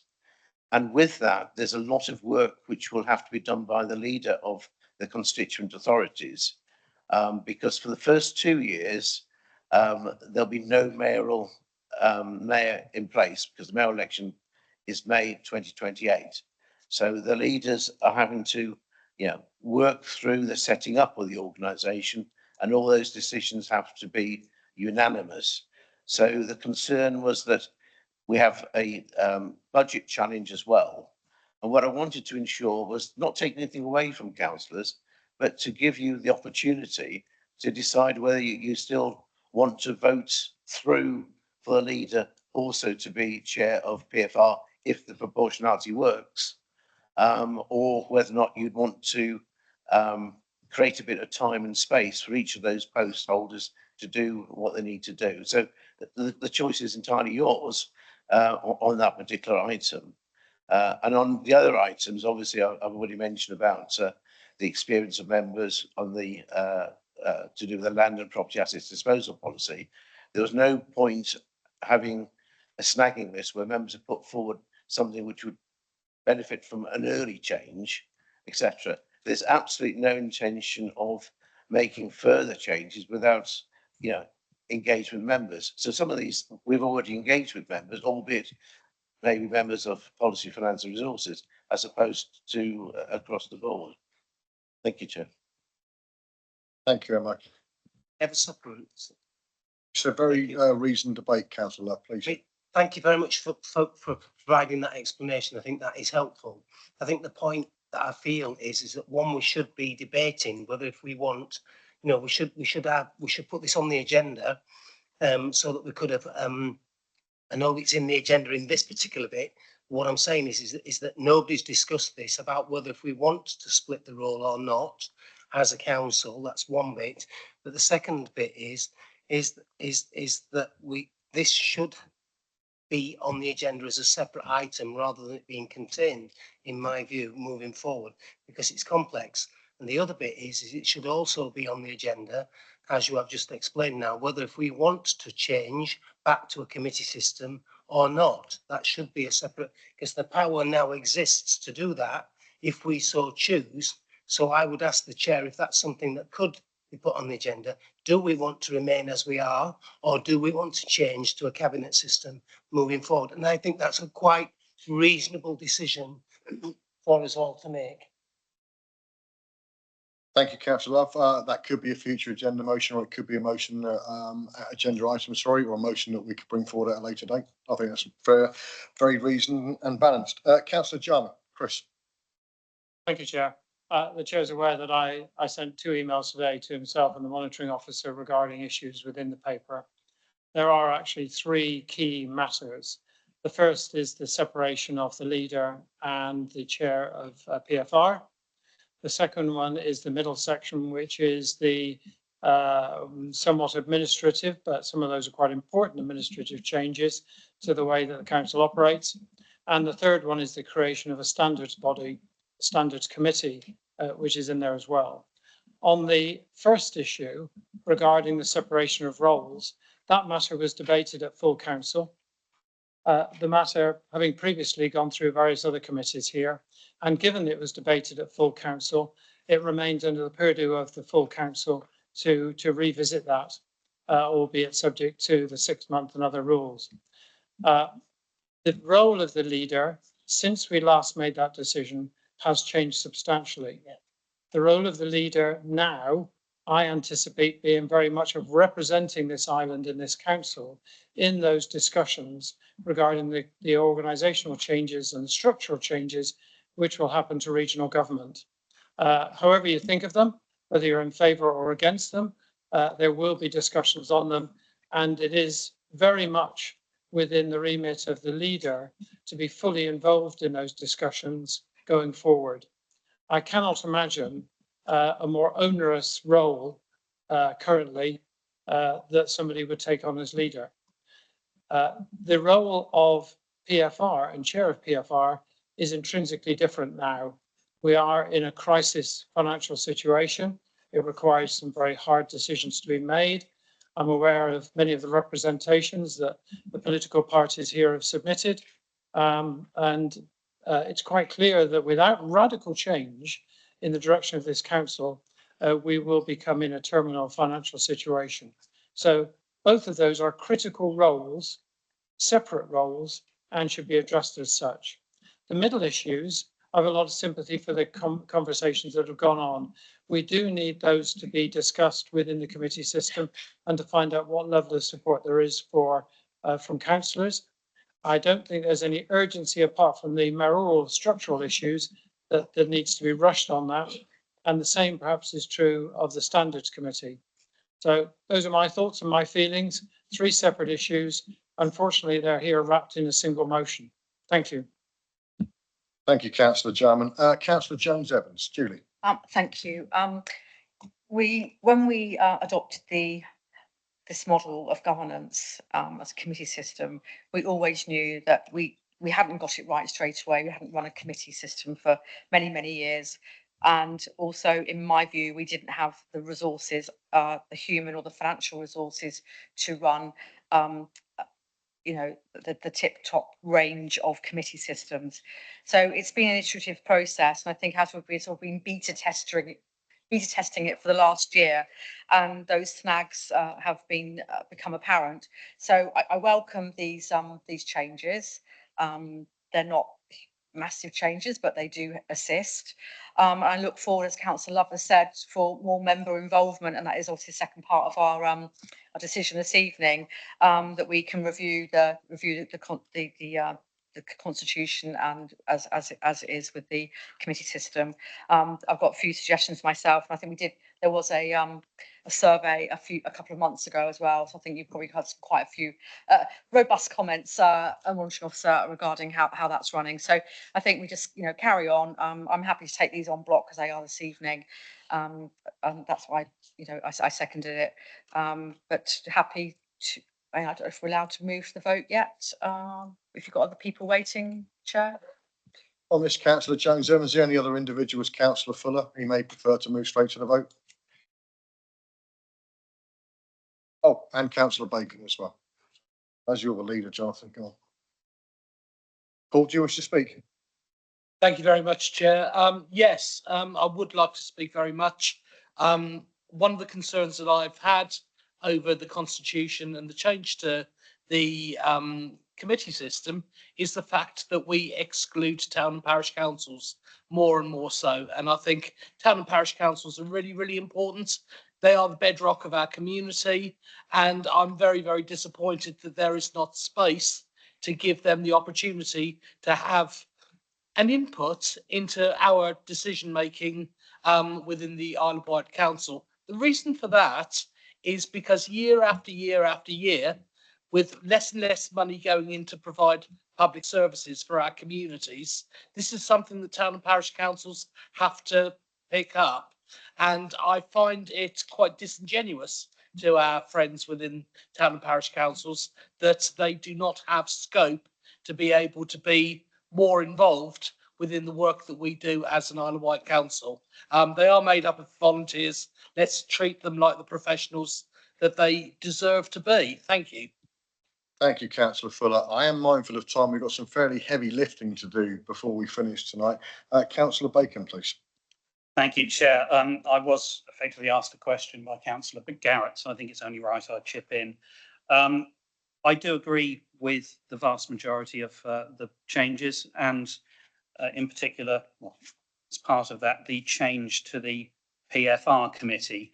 I think the reasons behind that, as set out in the report and which have been set out here as well, are right. I think it's also, following on from what I said a little earlier, a way to spread the knowledge and experience on the council and ensure the widest possible engagement and involvement of councillors in those key decisions.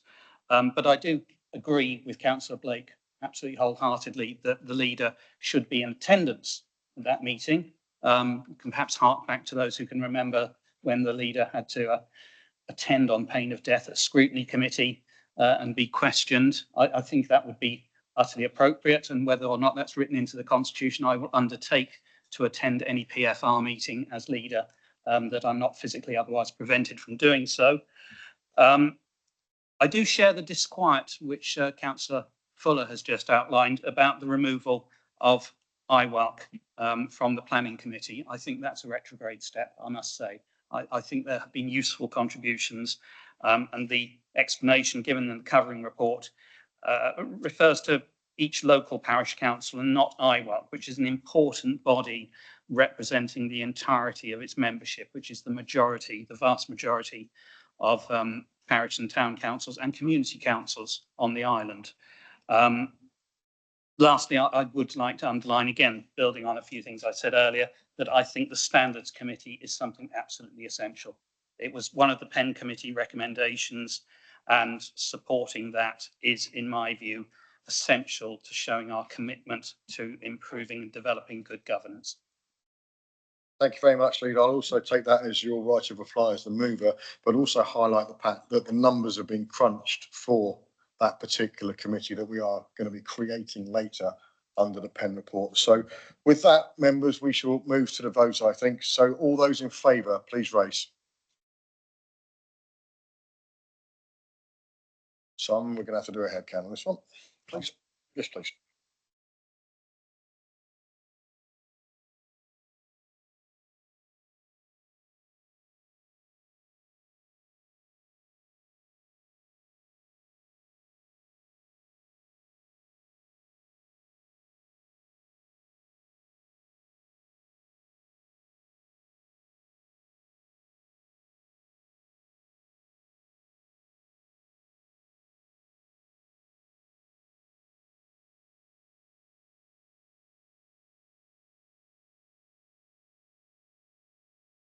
Anybody against?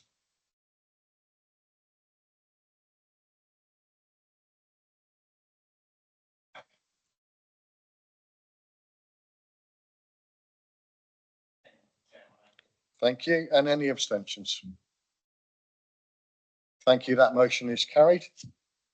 Before we move on with the review of proportionality, alternative arrangements, appointments of committees, allocation of seats, nominations and appointments to committees, including chairs and vice chairs, I'd ask group leaders to convene very briefly with your members, just to make sure you've got absolutely everything down on the bits of paper as we move into the bit into the next bit. So if you take 5 minutes just to do that, please, just to make sure everything is totted up and ready to rock and roll, that'd be very, very helpful. Thank you.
Thank you.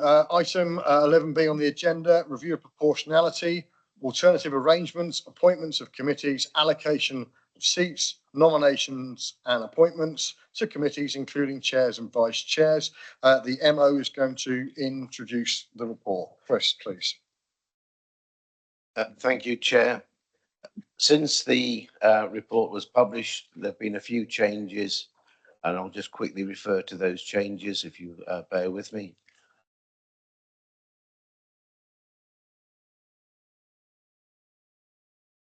Just waiting for the computer to do its magic. Right. In terms of the seats held by the various groups, we have a Isle of Wight Reform group of 19, Conservatives of 2, Green of 2, Liberal Democrats 4, All for Islanders 3, Island First Network 6, and the non-aligned, i.e. non-grouped, of 3.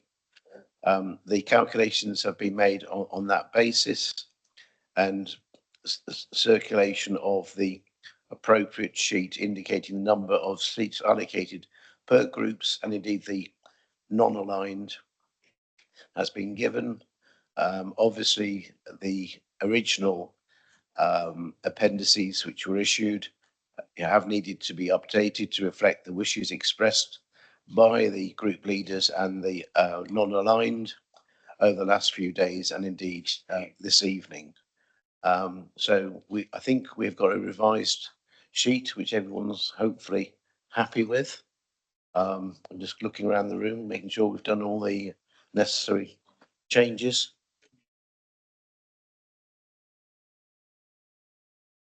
Yep, and in relation to Councillor Garrett's changes, which have been communicated, it's not on my sheet of paper. When did you have the? Yep, thank you.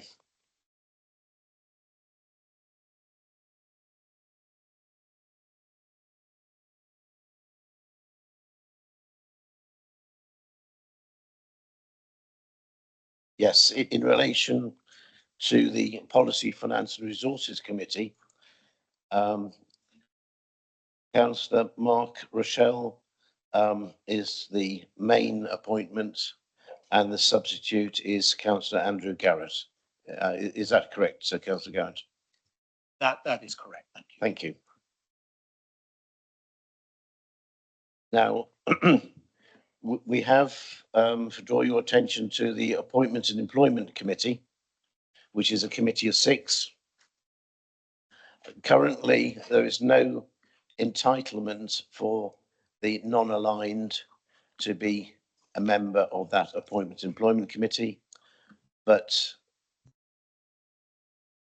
there normally is that the leader acts as the chair by position. In order to be a chair, you have to be a member of the relevant committee.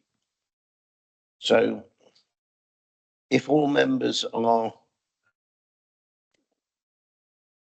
happy in terms of some changes to that, and I'm in your hands as to what seat swapping in terms of entitlement overall can take place. I can't do it on the hoof, so we might need unfortunately a short adjournment on that to make sure the figures actually work to allow the leader to be on that committee, and there potentially to be the chair, or if an alternative would be that alternative arrangements could apply for that specific committee if you wanted to give a place to Councillor Bacon. But in order for alternative arrangements to work, all councillors would have to be happy with that, with no councillor voting against. So I'm in members' hands as to the instructions as to which way you would wish to proceed to resolve this situation on Appointments and Employment Committee.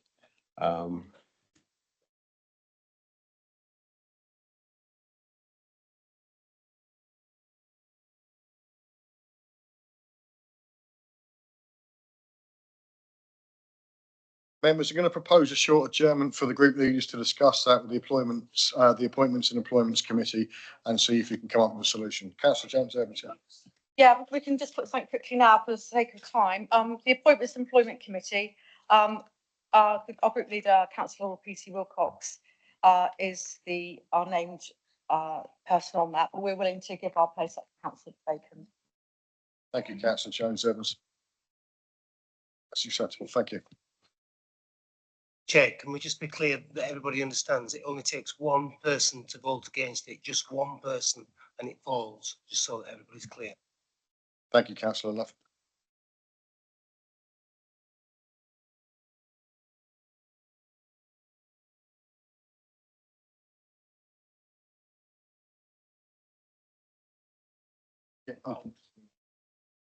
Is everything else been? No.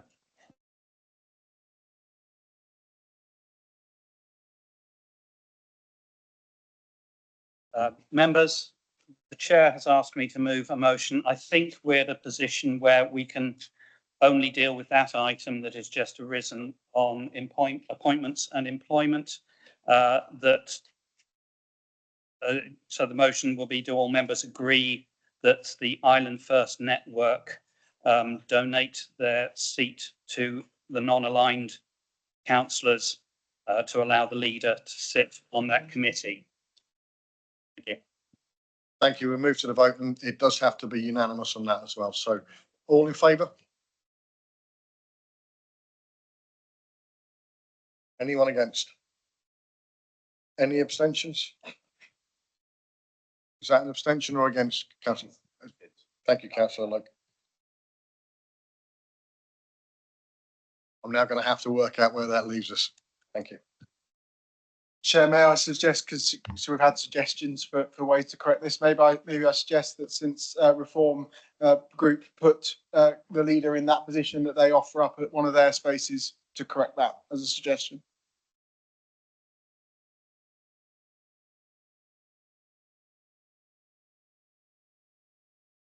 If we take a 5-minute adjournment for group leader, Councillor, we have a 5-minute adjournment just for group leaders to powwow on this so we can get it nailed. There's quite a lot that needs to get through on the agenda tonight. So 5 minutes, group leaders, please.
Thank you. The proposal ahead of us is that Reform Group agree to give up one seat on Appointment and Employment Committee to be taken by the leader. So we're going to move to the vote on that. And again, it has to be unanimous to get it across the line, or about square one.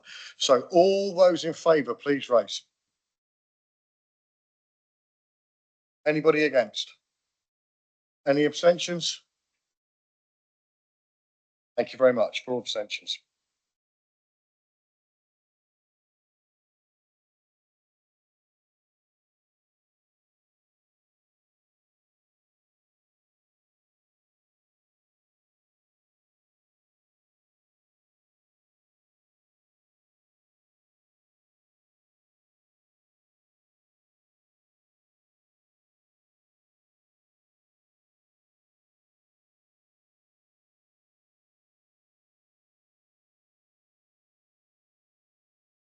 Thank you, Chair. Just to summarise, members have agreed the alternative arrangements in relation to the Appointments and Employment Committee. The group leaders and the non-aligned have had discussions regarding revising the appendix. And so, bearing in mind the alternative arrangements has been dealt with for the Appointments and Employment Committee, then the revised schedule, subject to that, stands ready to be voted upon. So you put your names forward as wishes for your groups and the non-aligned. Yep, and yeah, and just making sure we've got the revised appendix, which has been agreed by members with the alteration for the Appointment and Employment Committee, just to make clear. And that just needs to be put to the vote to make sure we've got the right people in the right places as per wishes expressed.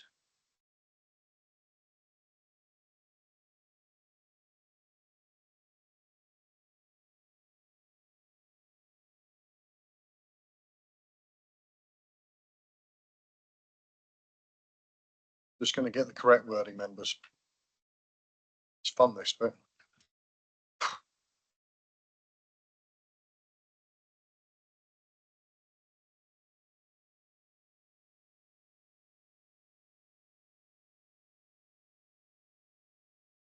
Right, through you, Chair.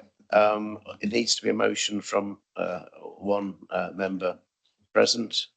The officer recommendation is that the review of political proportionality as set out in revised Appendix 1 be agreed, subject to the alternative arrangements which have been made this evening. And the second thing is that the appointments set out in revised Appendix 2 be agreed. Thank you, Chris, and I'll ask the leader to move that motion. I'm happy to formally move that. And I'll seek a seconder off the floor, please. Thank you, Councillor Lucioni. Right, all those in favour? Anyone against? Any abstentions? Motion carried. Thank you. And just for a point of clarity, if I may, the chairs and vice chairs, that's included in the list, or do we need to proceed? Okay. Right, so the nominations have been put forward for the chairs of the various committees and vice chairs. And again, just making sure we've captured all that. Are there any sort of alternative nominations for two chairs, or is it there are? Right, okay.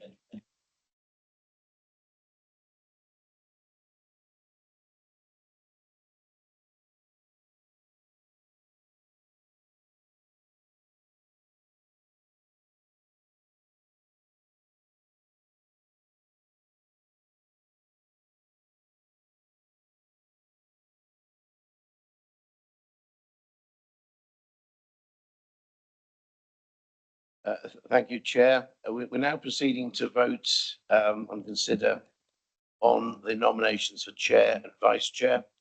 And again, apologies for my voice this evening. For the Adult Social Care, Public Health and Housing Needs Committee, we have the following nominations for Chair. Councillor Critchison and Councillor Lilly as chair. So, Councillor Whelan.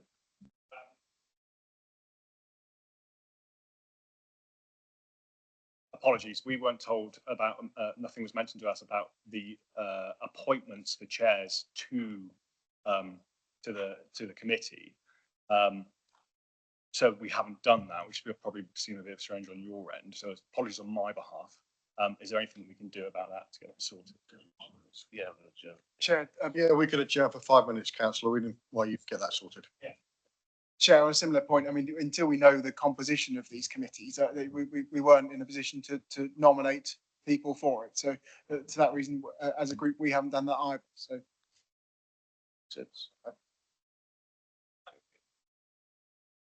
Nominations for chair or vice chairs of any committee.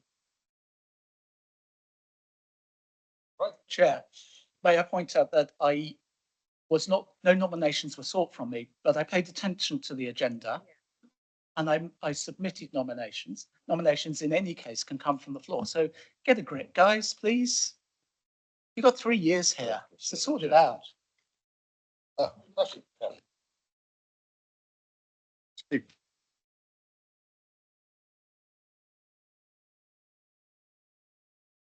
We will take a short adjournment. Group leaders get together with your teams again, and any non-aligned, and get your names down for chairs and vice chairs. Thank you.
Almost there, members.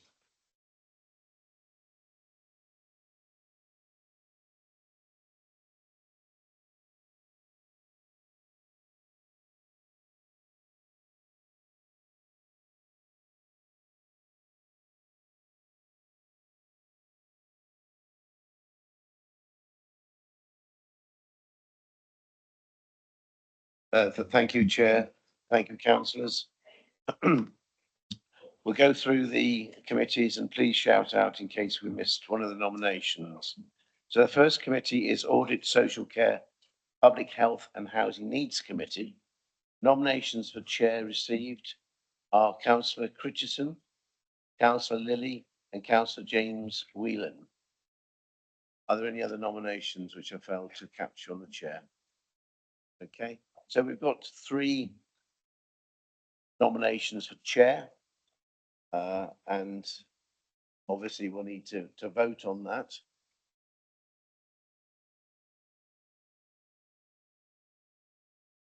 Yep. Yeah, unfortunately, yes. We're mindful of time as well.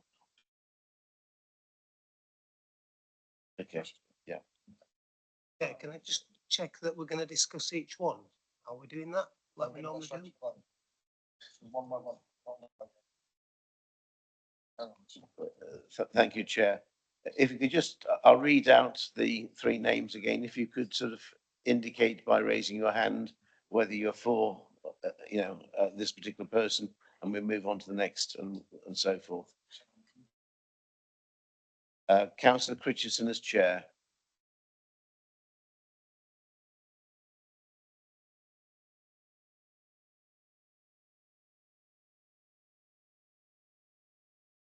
Councillor Lilly as chair, please.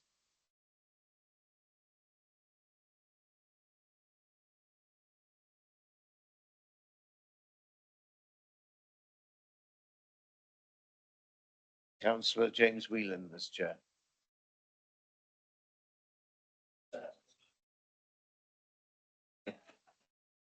Congratulations, Councillor Whelan. Point of order, Chair. I don't think that is the accepted method. No, it's not. That the person with the 3rd number of votes drops out and we then re-vote on the first 2 names. That is the method that we have had. That is correct, actually. So it isn't yet. Congratulations to anybody. And I thought people. Unless there was a majority on that first vote, Councillor Garrett. Yeah. Okay. Absolutely. I'm the majority, yeah. Can we have all those that supported Councillor Whelan please raise again, just so we can do the count? Thank you.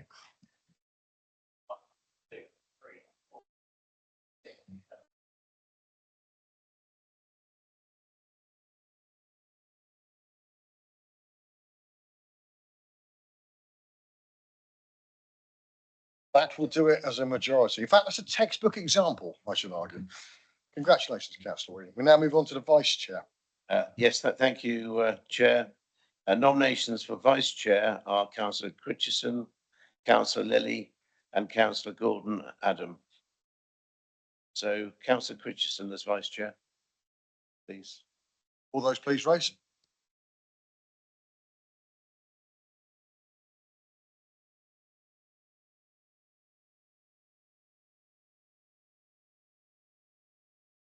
Thank you, Councillor Lilly. Please raise.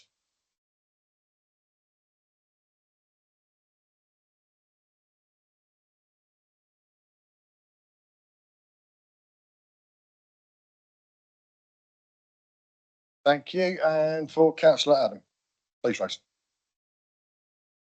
Aha. If you please, Mr. Wiggins.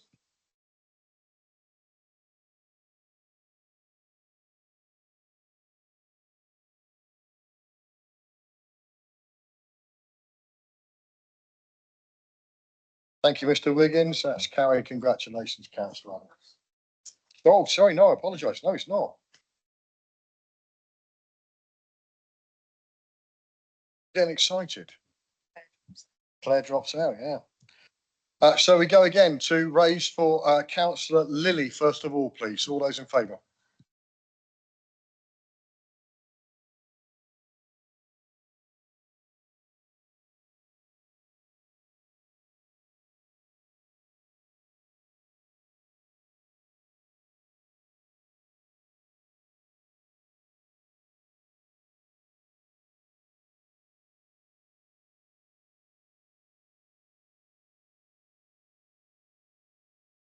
Re-show again then, please, folks.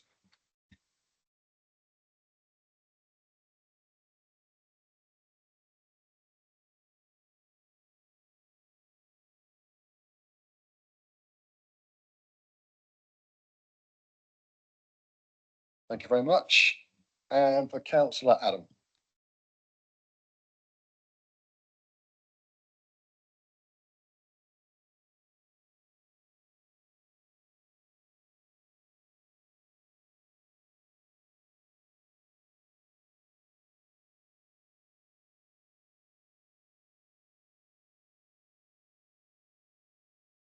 Congratulations, councillor Lilly. Thank you. Thank you, Chair. We move swiftly on to the Appeals Committee. The nominations I have for the Appeals Committee, and please correct me if there are other nominations. Nominations for Chair is Councillor Bill Nye. Any other? Nope. And nominations for Vice Chair, Councillor Tony Barry.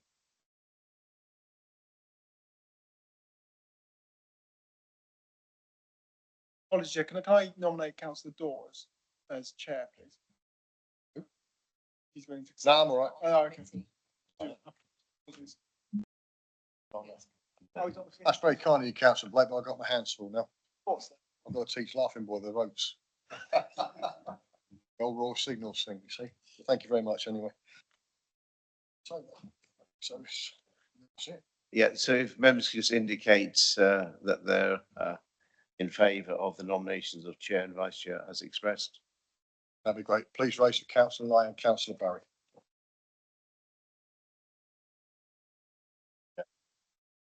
Unanimous, thank you.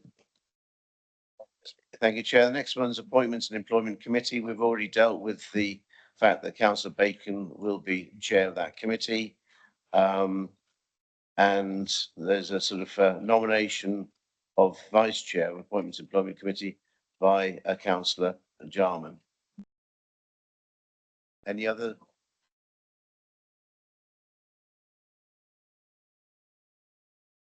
Oh, sorry. Apologies for that. Bear with me. Can you clarify who? We didn't catch There's that. Councillor Loke as vice. Councillor Loke. Yes, indeed. Apologies for confusing. No, absolutely. You're the next one. Thank you. Do we do we have any other nominations? All those in favour? Perfect. Carried. Thank you. Chair, just a very quick point of order because we haven't got much time. My understanding is that this full council, we only elect the vice chairs of the 5 service committees, and as previously has happened, the other committees then are the first meeting of that committee. Was that in the constitution? Apologies. But we do need to give people the opportunity to object. We're just going around and saying it, and we're not following the system properly. And so it's those in favour and then those against and abstentions. We're not getting that. Just need to be clear for the record. Otherwise, it may not be lawful. Thank you, Councillor Love. Right, moving to Audit and Governance Committee. And I was advanced for myself, so apologies, Councillor Jarman. Nominations for chair, I have as Councillor Mark Rochelle, Councillor Frank Brown and Councillor Chris Jarman for chairs. 3 nominations I have. Could you all show for Councillor Rochelle, please? All those in favour?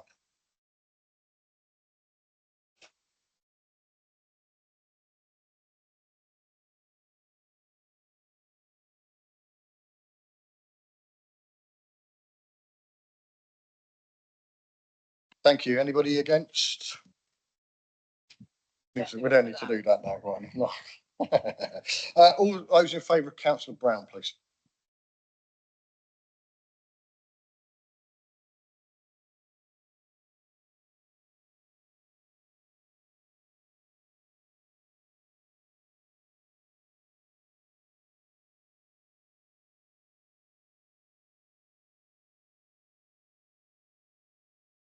And all those in favour of Councillor Jarman, please.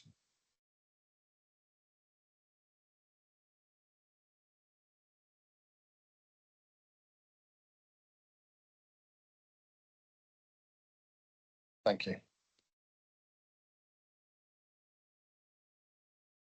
Thank you. Councillor Brown is appointed with 21 votes. And we now move to vice. Thank you, Chair. Nominations for vice, Councillor Mark Rochelle, Councillor Les Kirkby and Councillor Chris Jarman.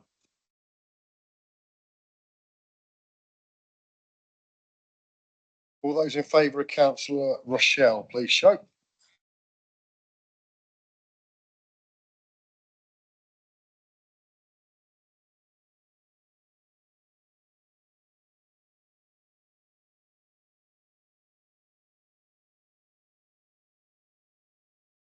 Thank you, Mr Wiggins. For Councillor Kirkby, for Les. All race.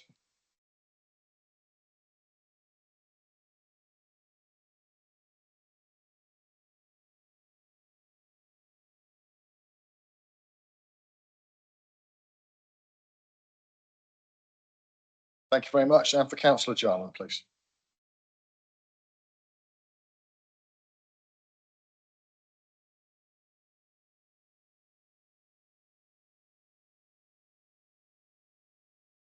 Thank you very much. Councillor Jarman is eliminated from that round, and we go for Councillor Rochelle. All show, please.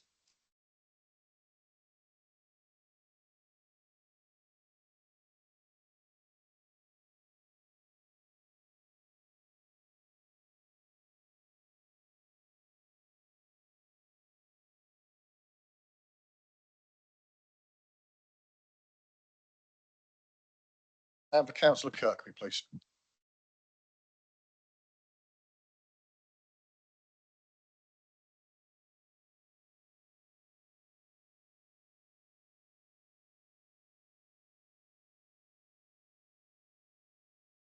Thank you very much. Councillor Rochelle is duly appointed. I'm now going to turn to the Monitoring Officer for the procedural on suspending standing orders so that we can extend to conclude business for this evening. Thank you, Chair. Procedure Rule 9 deals with the duration of the meeting.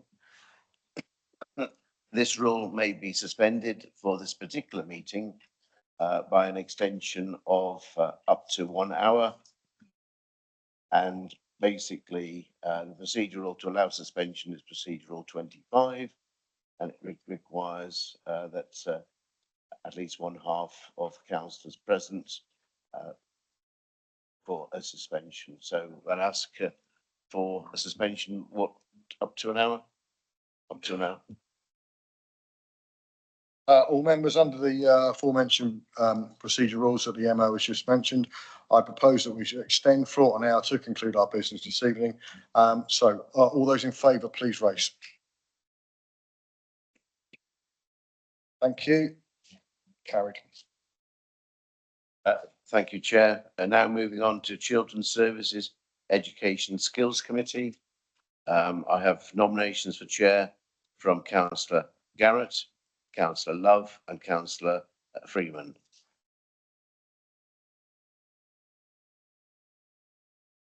Thank you, Chris. Nominations for please raise for Councillor Garrett.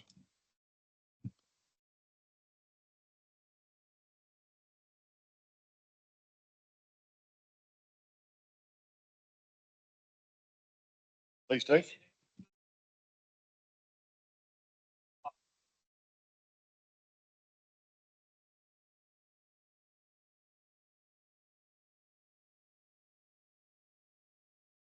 Thank you very much, Mr Wiggins. For Councillor Love, please show.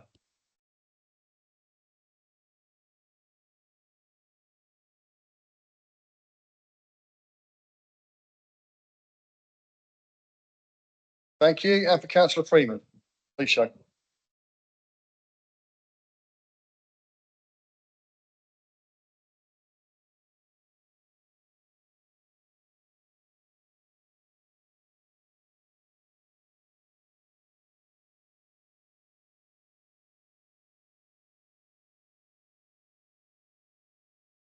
Thank you very much. That's the appointment is Councillor Freeman. Thank you very much. And for the vice on that, Chris. Thank you, Chair. Nominations for Vice Chair, Councillor Garrett and Councillor Newton. Thank you. Could you please raise the Councillor Garrett?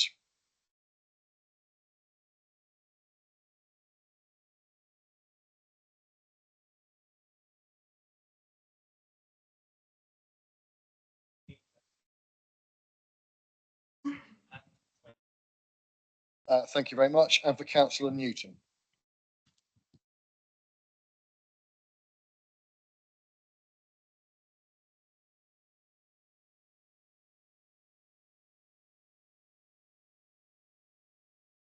Thank you very much. Councillor Garrett is appointed. Thank you.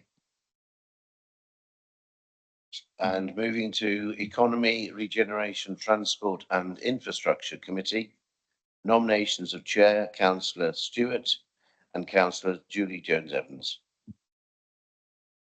Thank you very much, Chris. All those in favour of Councillor Stewart, please raise.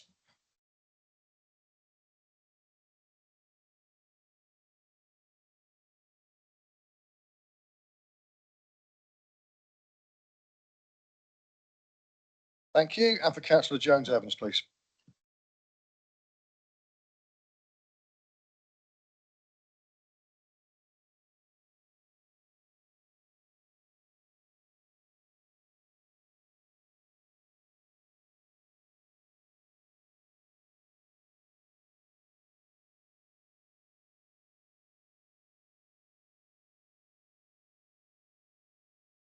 That will do it. Congratulations, Councillor Jones-Evans. Appointments and Vice. And Vice Chair nominations, Councillor Christensen, Councillor Stewart and Councillor Loke. Thank you. All those in favour of Councillor Christensen, please raise.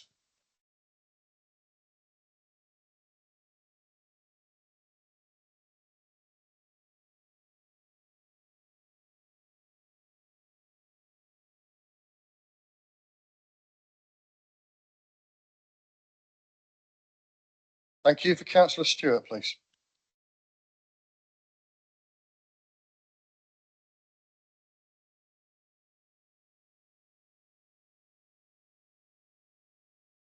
Thank you. And for Councillor Loke, please.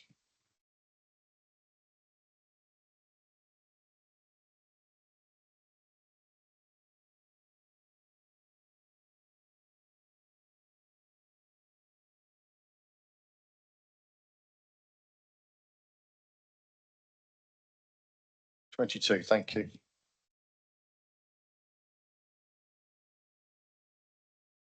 Councillor Loke is duly appointed. Thank you. Chris. And the Environment and Community Protection Committee. We have nominations, councillors for Chair, Councillor Rochelle, Councillor Blake and Councillor Richard Quinn. Thank you. For Councillor Jones-Evans. Further nomination, Chair. Yeah. Further nomination, Chair. Sorry, yeah, Councillor Lucioni. That's spicing it up, isn't it? Coming up to 9 o'clock before we. Right then, around the room. Councillor Rochelle, please raise.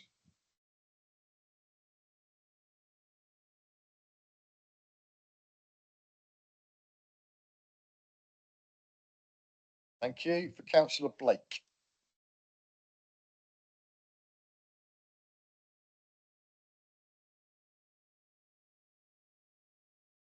Councillor Quinn.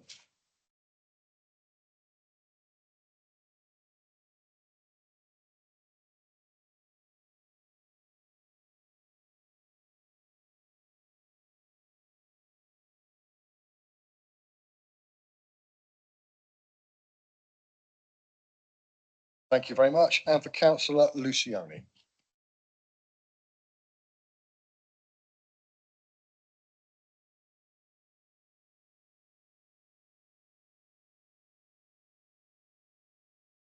Thank you.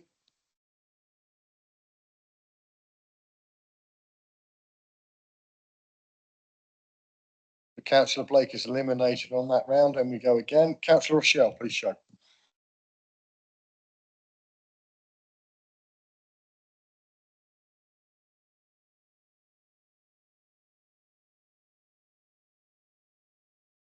Thank you. For councillor Quinn, please.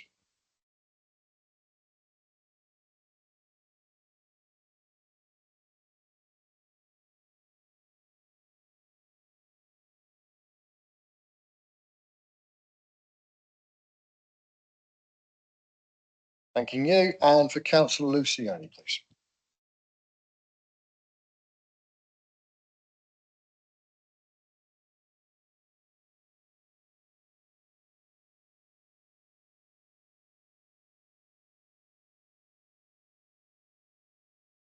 Should add myself into that as well. It's 14. 14, Chair. 14. Councillor.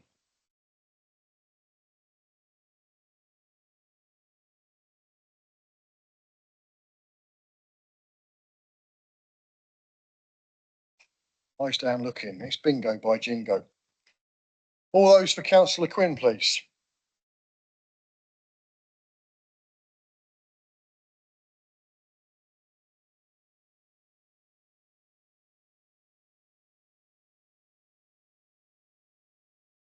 And for councillor Luciani, please.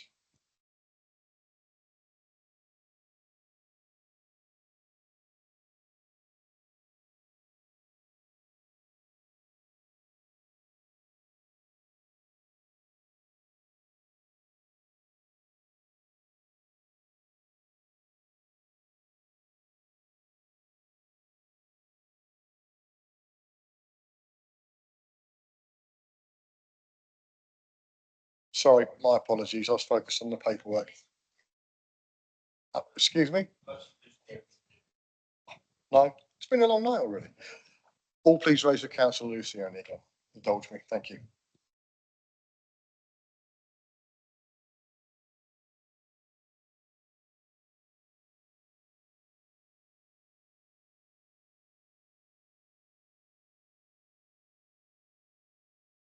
Thank you very much. Councillor Luciani is duly appointed.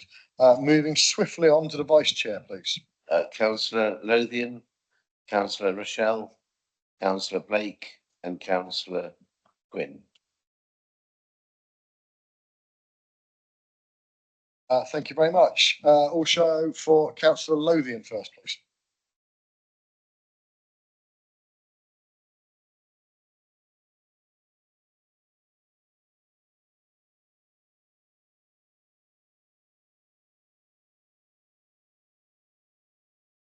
Thank you. And for councillor Rochelle.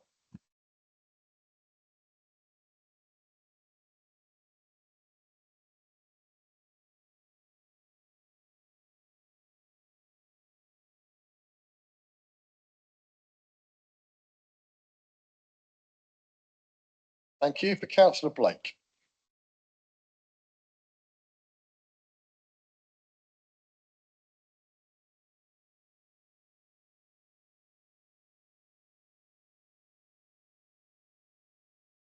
And for councillor Quinn, please.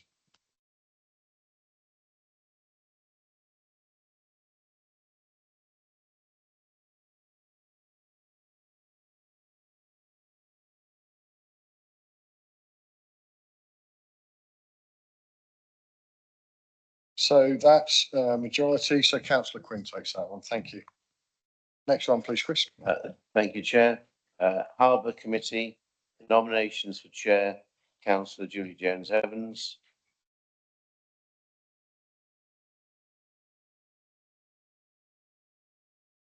Yeah.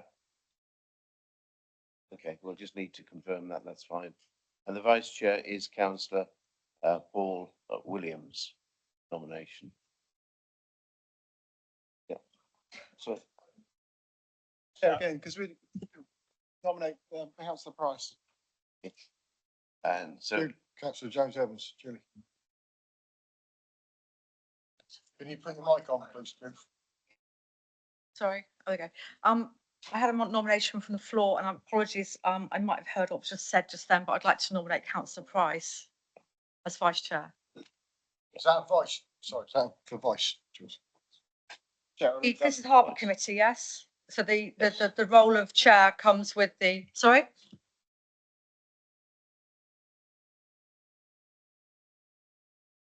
Didn't hear him, sorry. So I do apologise, I didn't hear, so.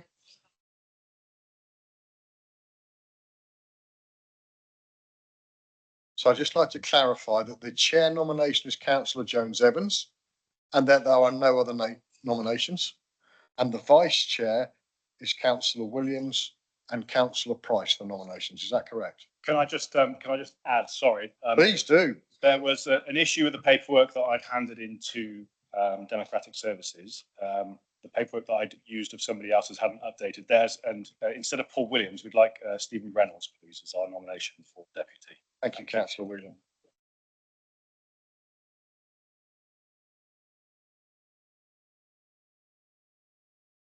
Okay, just to ratify this, could you please show for Councillor Jones Evans? Don't have to? Procedural. Chair, there's an issue with this because it's the post of chair goes with the post. I've just been advised of that. Thank you. Okay then. It's been a long day. It's very sunny, very hot. We are going to move to the vice. All those in favour of Councillor Reynolds, please show.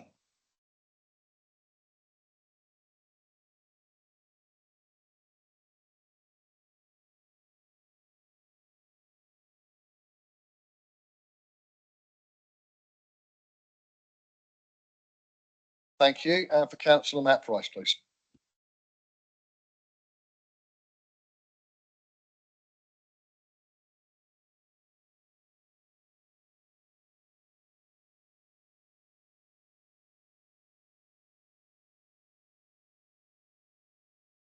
Thank you. Councillor Reynolds is appointed as the vice chair. Chris. Thank you, Chair. We now move on to the Investigating and Disciplinary Committee. Presently, I'm unaware of any nominations for chair or vice chair, so in your hands, members. Thank you. Do we have any nominations from the floor for the chair? Councillor Whelan. Apologies again. I'd like to nominate Councillor Tony Barry, please, for chair. Can we do deputy chair as well, whilst we're here? Or do you want to do that? We'll carry on first. Deputy chair is Martin Bauer, please.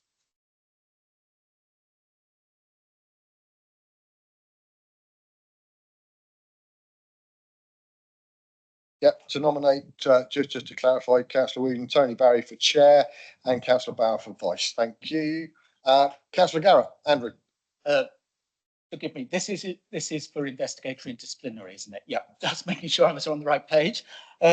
So I'm going to be nominating Councillor Lilly for the chair of that committee, and if he is unsuccessful, then I will re-nominate him for the vice chair vote.